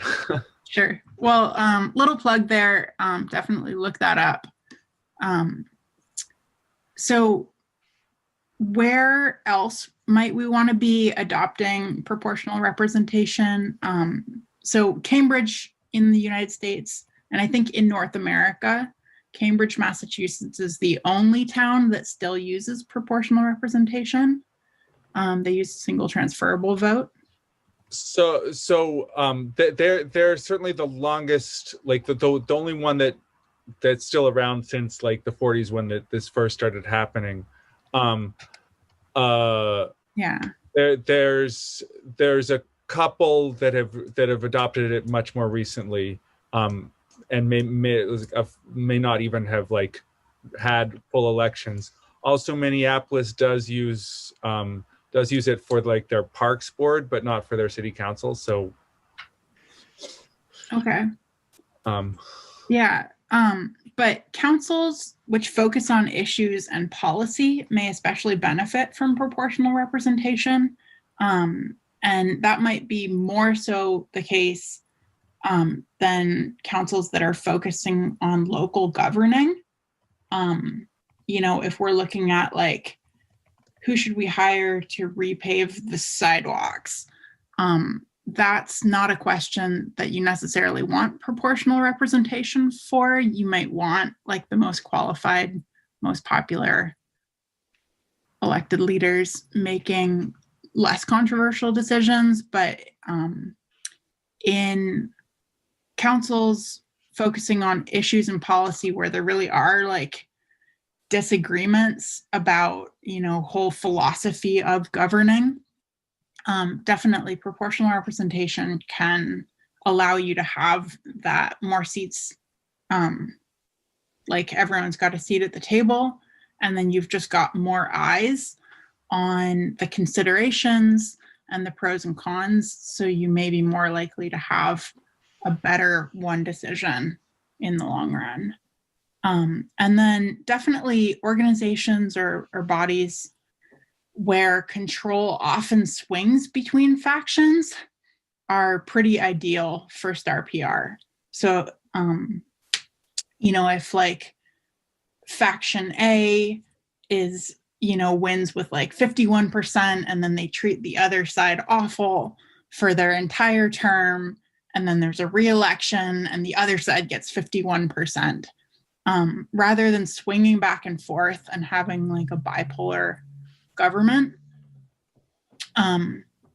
definitely those are great opportunities for proportional representation. So even internal party elections could be a good one, especially political parties that have multiple really different factions that are kind of vying for a voice.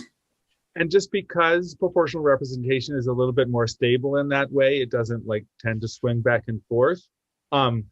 That's also a better incentive, not just for the winner, but also for the loser.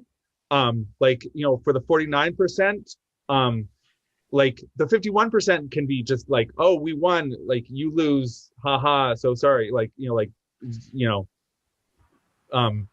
but the 49% can also be like, why should we ever cooperate with you when like we can just, you know, block you from doing anything. The voters will get mad at you because you didn't do anything, and then we'll win next time. So there's this sort of perverse incentive to like deliberately hurt, you know, the general interest in order to like possibly win the next election. And proportional representation just gets rid of that, like that complete perverse incentive. Yeah, and one other thing, just talking about parties.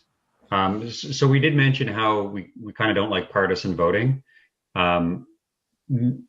Choose one is kind of partisan because vote splitting forces it to be. So if you choose a good nonpartisan proportional system, I suspect partisanship will go away to a large extent just because you're disempowering the party structure so much. So in a multi-member district, a independent is much more likely to be elected. A good person could potentially court a few parties to try and support them, or they could kind of say that they are okay with the policies of two parties or something like that. The lines drawn between the candidate and the party get a lot more blurred in this scenario because they're not, the candidate isn't dependent on the endorsement of the party in order to run in the first place. And that also means that there's more you know, vibrant like debate and you know, a realistic reflection of how voters are not only between parties but also within parties. And that's I think healthy for parties being able to like, you know, move forward and not just get stuck in whatever platform they had 20 years ago. Right. Yeah. I think a lot of people who get excited about voting reform are here for the let's break two-party domination talking point. And definitely something to consider with proportional representation and also with more expressive, more representative single winner systems is that if we had a more representative system, we would have more representative parties. So right now we have two parties, definitely a majority doesn't feel really well represented by either.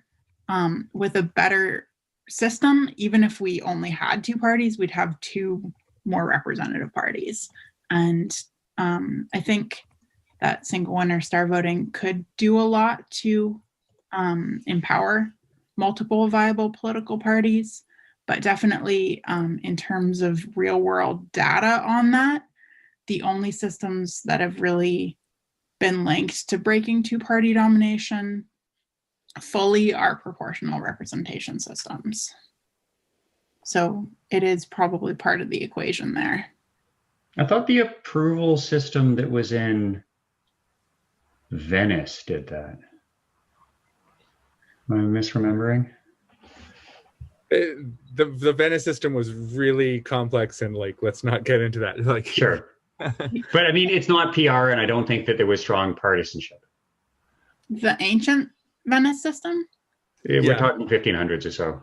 Yeah. It lasted 400 years, so it lasted for longer than any other voting method that we can discuss. But. Sure, but either way, I don't think that it's a necessary or sufficient criteria to be PR in order to break two-party domination. Fair. Yeah, and I think that's an important takeaway. Another thing that I think just philosophically can be confusing or is worth bringing up is that having more representative winners doesn't necessarily mean that you have a governing body that is effective and that produces representative legislation.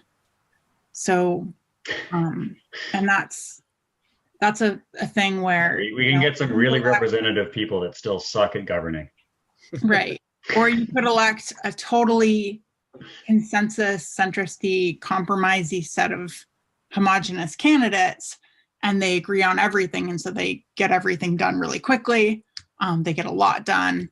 And, because they're kind of representing this average position, most people feel pretty good about effective government. Whereas if you have a really diverse set of people trying to make complex decisions, they are going to disagree more. You may end up with better crafted proposals in the first place and hopefully passing better representation or better legislation because of those diverse considerations that were taken into account. But there are I think there's pros and cons to the different approaches. So with voting theory, a lot of the time there's pros, and anyone who tells you one way or the other is probably glossing over some details. So we're at 2 hours. Do we want to give it up to the floor now? How are we going to do questions? I tried to keep up with the questions in the chat pretty well, but if anybody still has any burning questions or clarifications, I think I told one person that was a longer question that we should wait for the end. Here we go. So Annie may have been taking a stack or taking questions in order. Sure. I have a list. Do you want me just to post them in the chat one by one? Or could you just read us one? Yeah. Start with. So the first question is from Marcus. He said, what is the evidence linking closed list systems to increased polarization / partisanship? So I think that was from one of the first slides.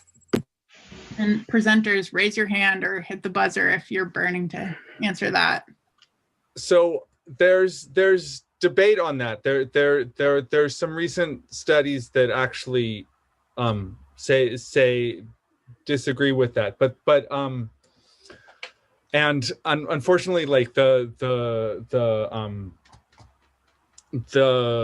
reference that I can give is one of one of these more recent studies that disagrees with that. But in the bibliography of that one, you'll find the ones that support this idea. I'm sorry, I can't do better than that. My point on that isn't so much that the position of let's say the party line moves further away from each other. It would be that the candidates of the party are closer to the party line. So a party list is essentially a top-down system. So those aren't candidates. They get some grassroots support and then say, hey, I want to run, and they go out and they get a bunch of candidates. It's essentially chosen from the party. They tend to be party insiders. They can be flown in as what's known like carpetbaggers. But this still happens in other systems. We have somebody in Canada that got elected that was living in New York beforehand. So I would think that if you're going to picture like the ideological landscape, if you had a bunch of pillars at 3 or 4 different positions, that's a problem, even if they're not particularly far away from each other. There's a lot of space in between those. And if a party's kind of a big tent, and so that like they overlap a lot, that's a better goal. And I think there's a lot of at least anecdotal evidence about how if you let the party choose a bunch of people rather than they kind of work their way up from grassroots, you're not going to get as diverse of set within the party. Yeah, and just to add on that, I think everyone's probably familiar with the caricature of like used car salesmen and lawyers and politicians being not the most honest people. And when you have a really partisan system, the more partisan, the more it is that way. Because let's say I want to run for office. I'm a square peg. but in order to be viable, I need to fit myself into this round hole. So I need to convince the party that I support their platform. I need to convince partisan voters that I can represent them. So I'm kind of going to be like tailoring all of my messaging to fit this party before I even try and like win over voters. Yeah, and vice versa. Parties are kind of tailoring themselves based on like what they think can win, which is a bit different than what the voters actually are in a given moment. So taking out that middleman should just generally be a bit more representative across the board. If you look at how parties actually select the people, they have many people try and convince them to endorse them. And unless you get the endorsement of a party, you have to run as an independent, and then you're basically unviable. So they're already, even in the existing systems, selecting to make the party more monolithic. And like I was saying a few minutes ago, if the system doesn't have that mechanism, if it isn't choose one, so you have to be tied to a party that you could say you're okay with these three parties, or two parties could say they think you're awesome, or whatever. It doesn't really matter. Then that just breaks down that whole dynamic. Yeah. So taking off my equal vote hat, I'm not pro parties or anti parties either direction, but definitely just objectively speaking, lots of voters don't identify with the party, and you want a system that is able to represent everyone. Yeah. In Canada, we have 2% registered voters, too. That's nobody identifies with a party here. Wow. And you have lots of parties.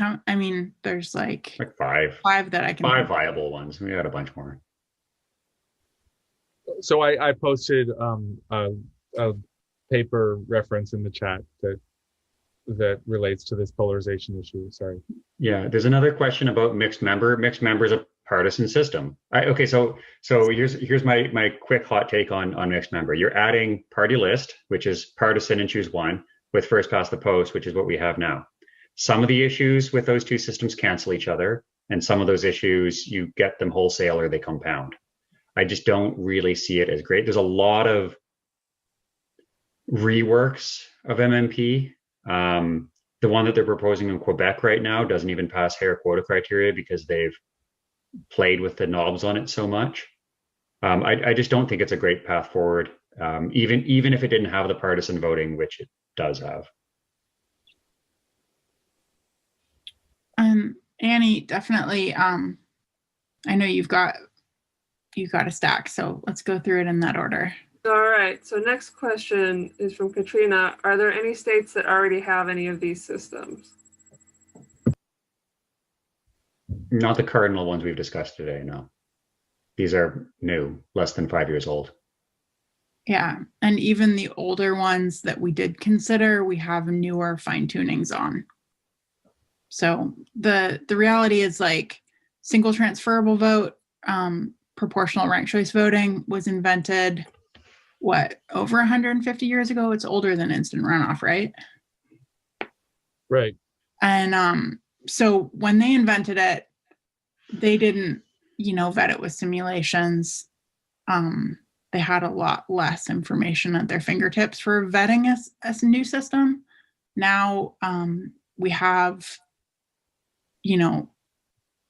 we have statistics, and we have modeling, and we have computers. We have a much more advanced ability to be answering all of these questions.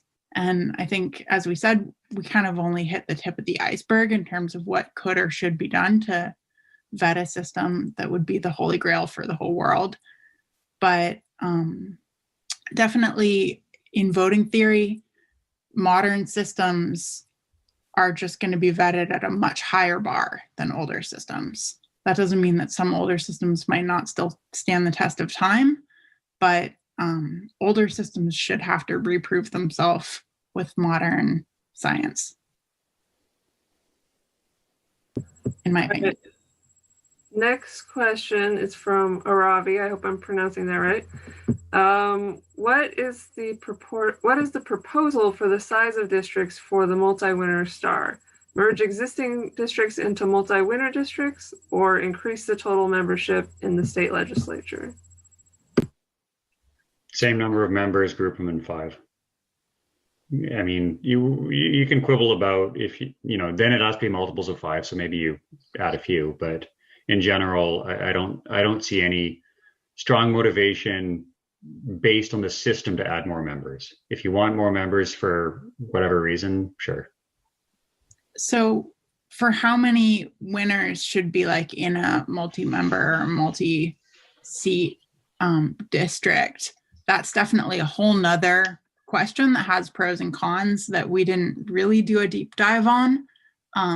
But in general, we were kind of looking at winner sets between like 2 and 10, or more specifically, probably in the ideal range of like 3 or 4 to 6 or 7,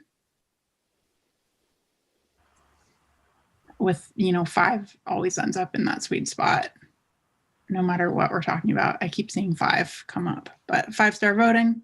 5 is what's used in pretty much all the STV systems. So there's a fair bit of historical reason for that. All right, another question from Aravi. In classical STV, you have 1 person, 1 effective vote. How do you normalize the choices here to ensure the same thing? For example, you could have 1 person rank their top 3 choices as all 5s, while another may rank them as 5, 4, 3. How are these normalized? I posted that in the chat too. So that's done by the allocation. Like when once you actually elect somebody, your vote either gets used up as 1 vote, as 1 part of a quota, like it's each vote is equal in terms of like its ability to like fill a quota, or it doesn't get used up. So in that way, in that sense, it's very much like STV. The ranking is used to find the first winner, but once that winner is found, like you use up the votes that were the most decisive in getting them there, by allocation. So it really does still meet that same basic STV like idea of like, you get to elect 1 person and then you're done. Which is there's kind of 2 distinct concepts here. There's the scores you put on the ballot, and then there's your ballot weight. Just like in STV, where you have the weight of your ballot, which should all be the same, and then your rankings. So you don't have to normalize, like somebody made a comment about cumulative voting. You don't normalize the scores. You just use the scores to decide how to spend your ballot weight or allocate or whatever you're doing with the ballot weight. Yeah. So these cardinal systems pass the ranked choice definition of equality, but that's not true in reverse. So one concept I think I got into before was that me as a voter, if I got my 8th choice, my entire vote could be spent on that candidate in single transferable vote. Whereas if I'm getting my last choice, or not last, but I'm getting somebody who's really not anywhere near my favorite, in some of these cardinal systems, I would only, I would be counted as barely represented, not fully represented, and I would still have a chance to get more representation going forward. So, but on the other hand, that opens up possibilities of strategy. So we, we discussed this, and like there's trade-offs there. But so the system that we actually, like the allocated score system, which is our main recommendation, our first recommendation, doesn't have that. Like it is more like STV in the sense that Sarah just talked about, in that like once you get used up, like unless you happen to be on the exact edge of like whether like of the people who are getting used up. But once you get used up, generally speaking, you get used up fully. You know, whether you gave that candidate a 5, like whether you wanted one of the 100 people who gave that candidate a 5, or like later on you're getting down to like other candidate, like the candidate wins and their top ratings are all just 3s. Well, if you're one of those top ratings, your vote will get used up fully. Right. That reduces the chance of strategy, because you don't want to like deliberately lower down to 3 in order to like not like in order to have more left over later. Right. So sorry, that point that I just made was actually more true of the sequentially spent score system Exactly. than it is of the allocated score system. But definitely in terms of equality, with allocated score, 2 voters with the same ballot are going to have their ballot treated the same. Whereas with single transferable vote, that's not the case. Yes.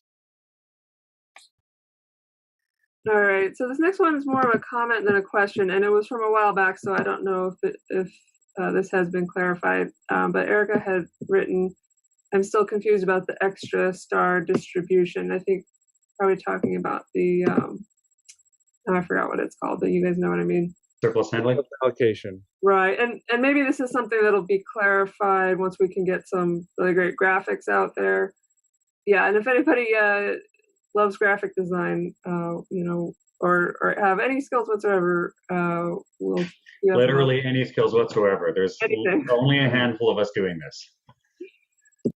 So say that like the quota, we had the example that quota is like 100 votes, and say you have 80 people who gave that person a 5, so those would get used up fully because that's less than 100. And then you have 30 people who gave that person a 4. Well, you only needed 20, but you have 30, so you have like you're gonna give back like 10 of those 30, like you're gonna spread them among all 30 of those people, so each one of them gets sort of like a third of a vote weight back. If instead of being 30, it was like there's 60 people who gave them a 4, well then now you're going to give them 2/3 back because you have 60 instead of 20, and so like. Mm-hmm. So if you have twice as many voters as you need, everyone's going to get half their vote back. Right. And the easiest way to explain that, I think, is the analogy of spending money and then getting back change.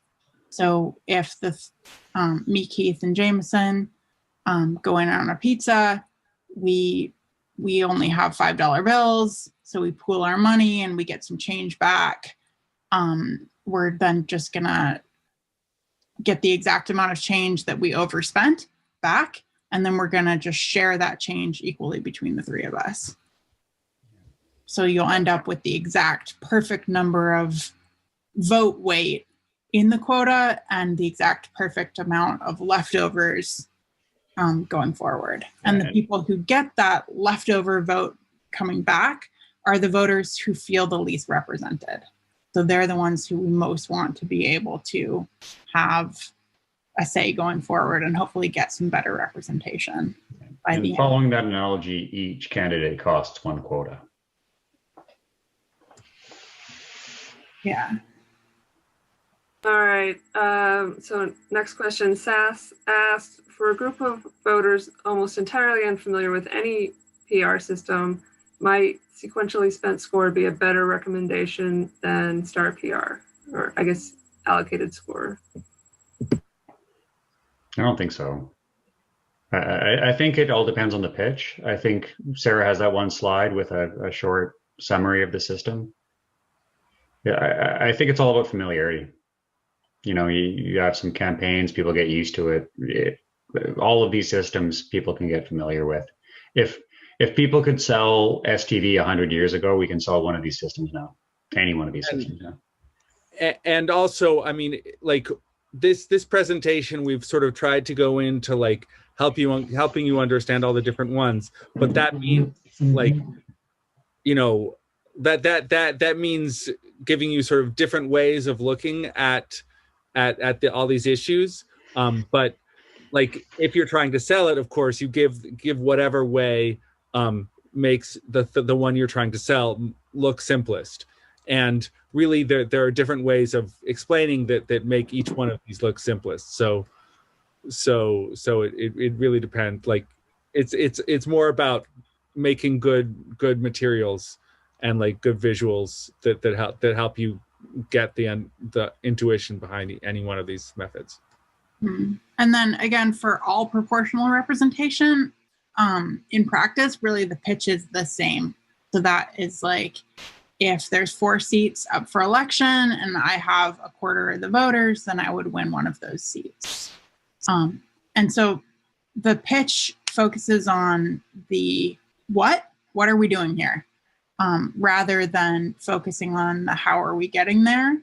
And if you tried to find an Australian or somebody from Ireland where they have used single transferable vote, ranked choice proportional for 100 years in some cases, those people would not be able to explain the algorithm to you at all. They might not even know there is an algorithm. Nobody might have ever told them that. I've met people in Canada that thinks our first past the post system is proportional. They're like, yeah, they take my vote, they go to the parliament, and then they do some math, and that's how it works. And it's just like, no, that's not how it works. You're voting for an actual person. Like, no, we vote for a party here. And it's just like, really, dude? Yeah. So I think what's more relevant is, can we convince the people who are making the decision which system is best, and then and actually put forward a good proposal for the voters so that whether or not they want to look under the hood, it's going to check out. But definitely none of you, if you're all holding your clipboard just waiting for COVID to be over and you're really excited to canvas for this and you got really despondent because you're never going to be able to explain all of this to people on the curb, don't worry, this is not the pitch. So I've got another question, and actually we've caught up with our chat if you wanted to look at it. And I'm not sure if Michael was talking about IRV here or allocated score, but how robust are the different systems at producing the same results with different random selections? Yeah, that's the point. Allocated score is not random. It's a fraction. Yeah, so that question might have been asked before we explained it too, with the change analogy. And but the only system that does it randomly is the ranked choice single transferable vote one. And that only in some places, like here in Cambridge. Yeah, there's like 10 different STV surplus handling mechanisms. Yeah, there's a bunch of different trade-offs, and like everybody came up with a different one. Right. So just like regardless of the variations of the algorithm, they call it all single transferable vote. We can really do the same on our side, where proportional star voting is a star ballot counted with a proportional algorithm. And technically that can be like a bit of an umbrella term. And then we're going to recommend a specific version that's vetted and that's, recommended. But over time, it is conceivable that we'll do a bunch more data. We'll have better, more sophisticated simulations. Some brilliant person who's 12 right now may come up with like a way simpler way to do this. And so we do want to reserve the right to update our recommendations if better systems do come along, because this is the cutting edge. Go ahead. The next one is from Chris Mason. Says, so this sounds like it is trying to do the opposite of block voting in Utah. So I'm not sure about the in Utah bit of that, but definitely block voting in terms of like multi-winner elections on one side, you've got block voting, which is basic multi-winner, where you're electing like the most popular candidate and then the next most popular candidate until all your seats are filled, versus proportional. Block voting is like, I want the most popular candidates, and proportional is I want the most diversified candidate set that's the most representative of the full spectrum of voters. So they're really opposite goals. And there's no way to say that one is better than the other. The question is, what are we trying to accomplish here? For governmental elections, maybe you can argue one's better than the other. We definitely don't recommend like at-large block voting for big governmental things, with very few exceptions, because it's super problematic in certain cases. So can I speak? Yeah, I mean, block plurality is, for plurality, like for I mean, it's the block version of plurality, and that was instituted very deliberately as a Jim Crow measure, like as a racist thing in the South and in a lot of places, and not just in the South, in fact. And so, in the Voting Rights Act over here in Lowell, like there was a very explicit, like they had proportional representation, and they went to block voting for very explicitly racist reasons. The thing in Utah, they call it ranked choice voting, and they're like, yay, it's all ranked choice voting, and that's one of the problems with like having these umbrella labels, which actually refer to a bunch of different methods. Ranked choice voting is used for IRV for a single winner. It's used for STV for multi-winner proportional. And then they were like, well, we're already using it for those two things, so why don't we also use that same label for the block multi-winner version, which is potentially like a racist kind of thing, or like a Jim Crow kind of measure. The two towns where it's being used in Utah are like very, very highly Republican towns, where almost certainly like there's hardly any like non-white people in those towns, in those little towns that there are, but they're trying to make it legal on a statewide basis, and it could be very much a problem that way. So it's very important not to like get caught up in just like a label, and actually look under the hood and what's going on. And that's the kind of work that we in this committee were trying to do. Yeah, and that is why we're encouraging you all to sit through a deep dive on this subject, because obviously it's easier to just be like, we're the experts because we do it because we said so, but really it's important to have a well-educated activist base and a well-educated population. But on that racist block voting thing, I just want to explain that a tiny bit more, because it's really important. So especially in places where like communities are segregated, or where you have like a Black neighborhood that's surrounded by white neighborhoods, if you were to have each community independently have their own district, then you're going to get a representative person for that Black community. Whereas if you lump them in with all the rest of the whole city, then and have at-large winners, then you're gonna get you're never gonna get a person that represents that community, even though they had enough voters to deserve a spot. And so that is a really important thing. When I think a lot of people are sold proportional representation because they want equitable, diverse representation racially and gender-wise as well. And those are things that single winner district-based elections are actually sometimes better at, particularly because we do have a historical context where people are living in communities. We don't have a homogenous population. We have people living with people like them, and communities that are segregated, either historically on purpose or continuing on those trends. Which I mean, we didn't talk about this too much. The concept of proportionate representation. So that is that each region has the same number of representatives. And I mean, sure, there's ethnic neighborhoods, but I mean, on a larger level, if your whole city is just not getting any representatives because all of the people from all of the parties live at the capital, and me from Vancouver, very far from the capital of Canada, we tend to get less representation just because a lot of the people come from back east.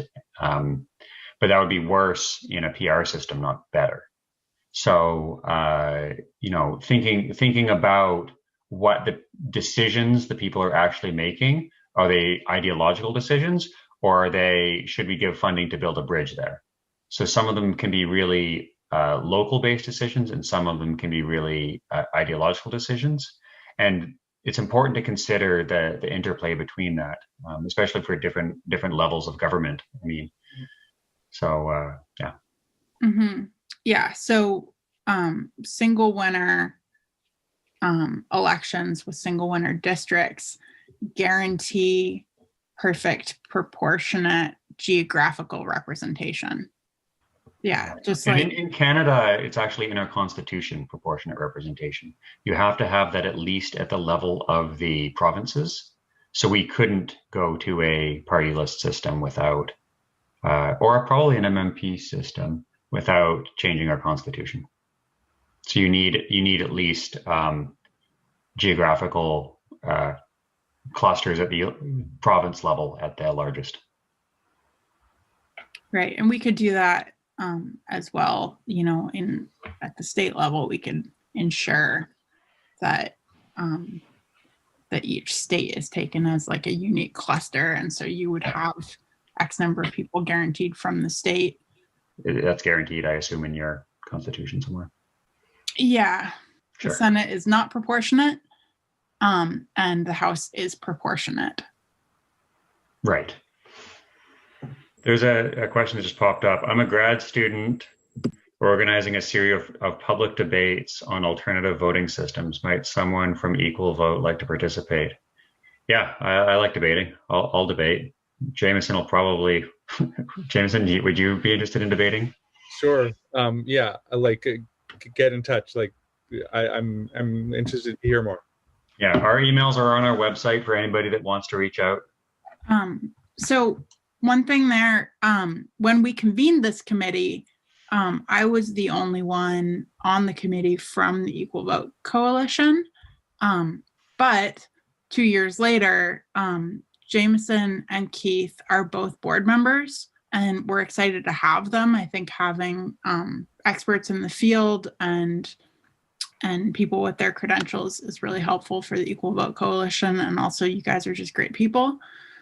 But all three of us, our email is firstname@equal.vote.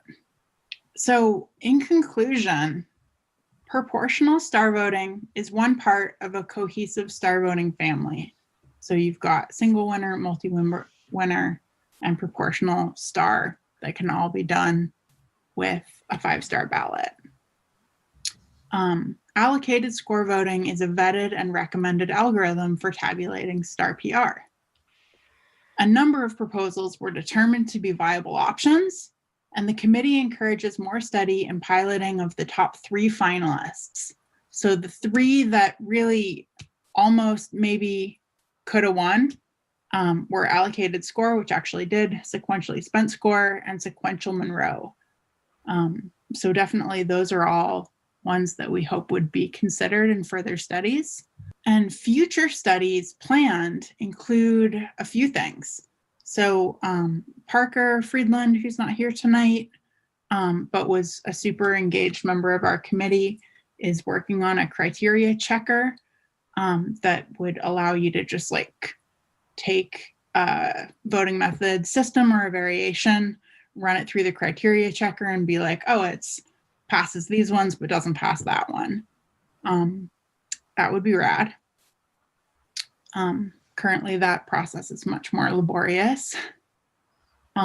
We'd definitely love to do more sophisticated simulations with different election scenarios and definitely digging into more specific strategies. And some of the concepts that we raised were really things that hadn't been discussed or like written up ever before anywhere, or that hadn't been like applied in this context. So we definitely want to do a lot more with the idea of measuring what is an ideal winner set, not just like looking at how much each candidate deserved to have won, but how do those candidates interplay with the other candidates, and what's like our average outcome there. And with the Pareto frontier concept as well, I think that's something that's going to keep on returning more light bulbs in the future.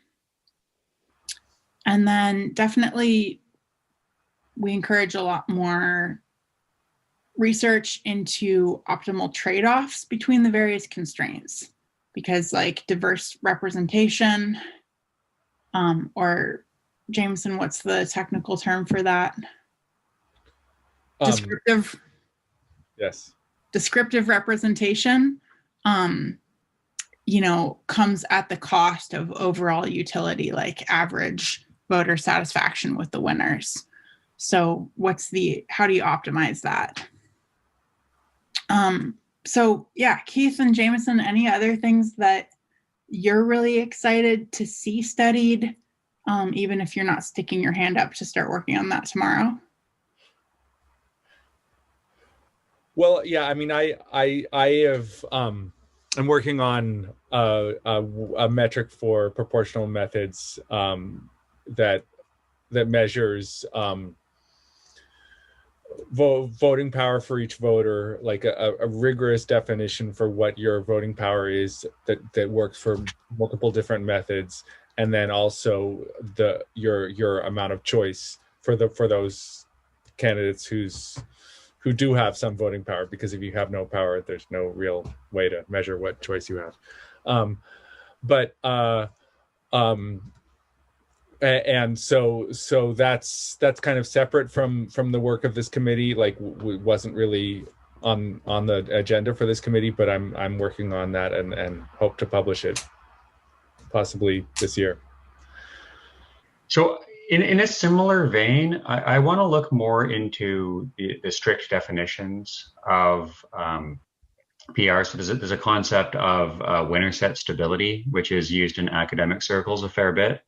And there's a concept of justified representation and proportional justified representation that I'd like to look into a little bit more, and which systems pass this. There is some interplay between what is exactly proportional and what is still proportional enough while being very strategically resistant to strategy. And I'd like to understand that a little bit more. The concept of the core and various relaxations of that game theory concept. So yeah, there's a lot of theory still to be done here. Yeah, there's still like actual academic, like mathematics and comp sci papers being written on stuff like this. It's just not in the context of electing government bodies. It's really a lot more esoteric. And it's actually quite like an active field. Like as of like 3 years ago to now, it's really heated up. So it's exciting stuff is happening. Yeah, well, I hope that we're lighting some of that fire.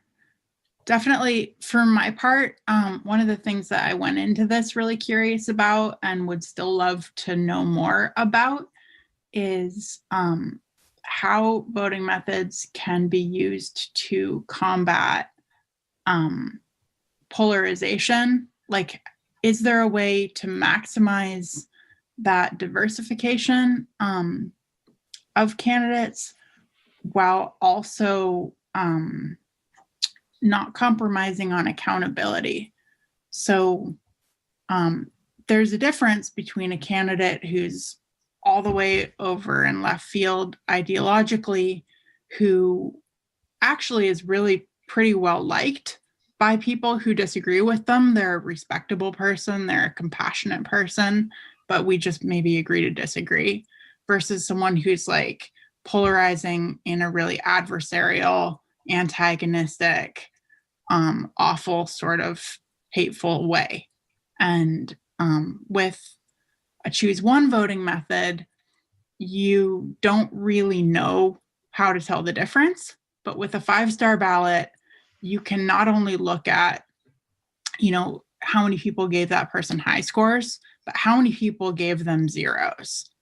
And if you got, zeros from literally everyone else besides your block of voters, that is not ideal. So definitely, I think there is potential for proportional star voting to combat that. I think our proposal does, but that's not something that's been like really lasered in on. Yeah, on a similar slant, there's like the overall quality and niceness of the person, and that's another reason why I'm not a big fan of either first past the post, which pushes partisan voting, or things that are explicitly partisan, because people tend to not pay much attention to the actual candidate they're voting for.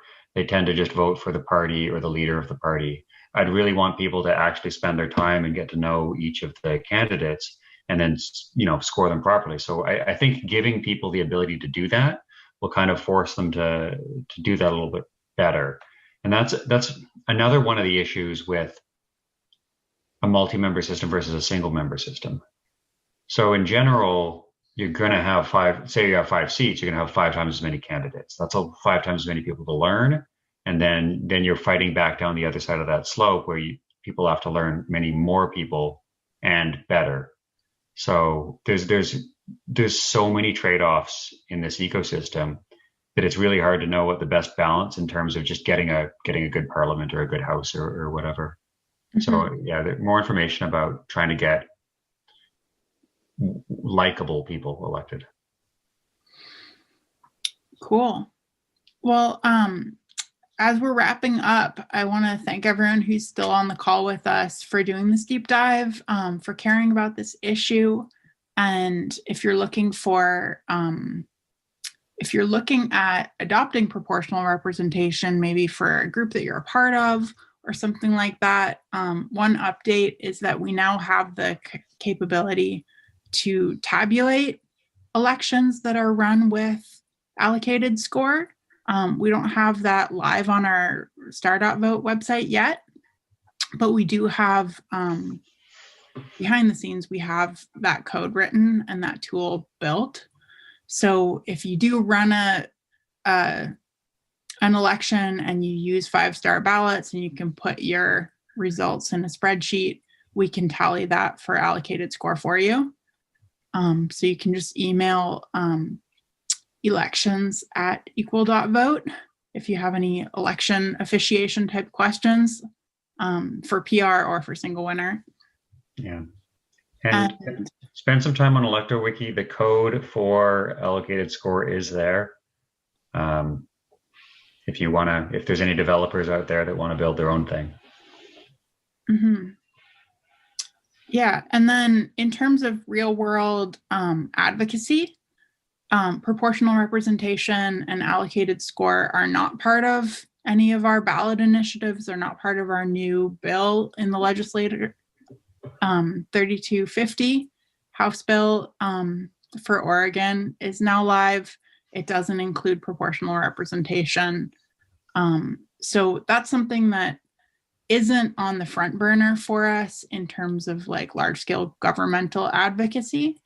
But for people like, for countries like Canada, it may be on the table much sooner. And I think one thing in terms of, election reformers disagree on, do we ever want proportional? Do we always want it? But for people who really want it and they want it for most things in the long run, We really do think that adopting single winner star voting is a great stepping stone, because for the voter, it's the same. So it's, I think, really effective to win people over with single winner voting methods that are just much more transparent. They make sense. They're much more simple.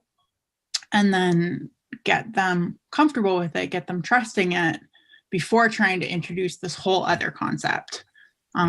I think trying to introduce both a more expressive ballot and a proportional algorithm at the same time is enough to make a lot of people kind of go, well, maybe I feel more comfortable with the status quo. Yeah, and if you really want, so just to like, we skipped over place before, and place is sort of like the other side of that dichotomy. Place is an idea that gets you proportional and gets you like really well justified and like high resolution representation with a very familiar like single winner the single choose one style ballot. It's not exactly the same as the ballot you have, but it looks very familiar. So that there's different ways to attack this issue, and I think that it's worth like pushing on all the fronts, right? Like it's not a competition. Like there's plenty of room for all of these ideas to be moving forward. And for those people that are huge advocates of proportional representation, but constantly say no to single winner systems, single winner star is much more proportional than first past the post. Like it's probably more than half of the way to allocated score. I don't know how I would actually find a way to compute that, like using realistic data, but just getting rid of vote splitting would make the Gallagher index probably much closer to what you get from allocated score. Right. So I think earlier we mentioned pass-fail metrics for like what exactly is a proportional system, and pass-fail metrics in general obviously don't tell you if something's halfway there. But the Gallagher index is another metric. There's other metrics that measure how proportional is something, definitely, which can be easily measured for individual elections and can be measured for voting methods in general. So I think that is a good piece of data I'd love to have for single winner star. Yeah, I don't think it's possible though. You'd have to do the strategy fairly for each individual system, and I don't think that's possible. I'm sorry, it's getting pretty late where I am right now. Right. Good night. Yeah. Well, I think we're all done. So definitely thank you, Jameson, for joining us, and tonight, but especially for this entire 2-year extensive process. Thank you, Keith, for joining us for this extensive process and tonight and on our board. And thank you, Annie, for helping officiate this, and to all of our participants. We really appreciate you. I know this has been long, but we did record the video of the whole thing. And we also have kind of an ebook of the slideshow that somebody could read through much quicker. So we'll be sharing that on social media and in our email blast and on our website. So yeah, good night, everyone. Good night.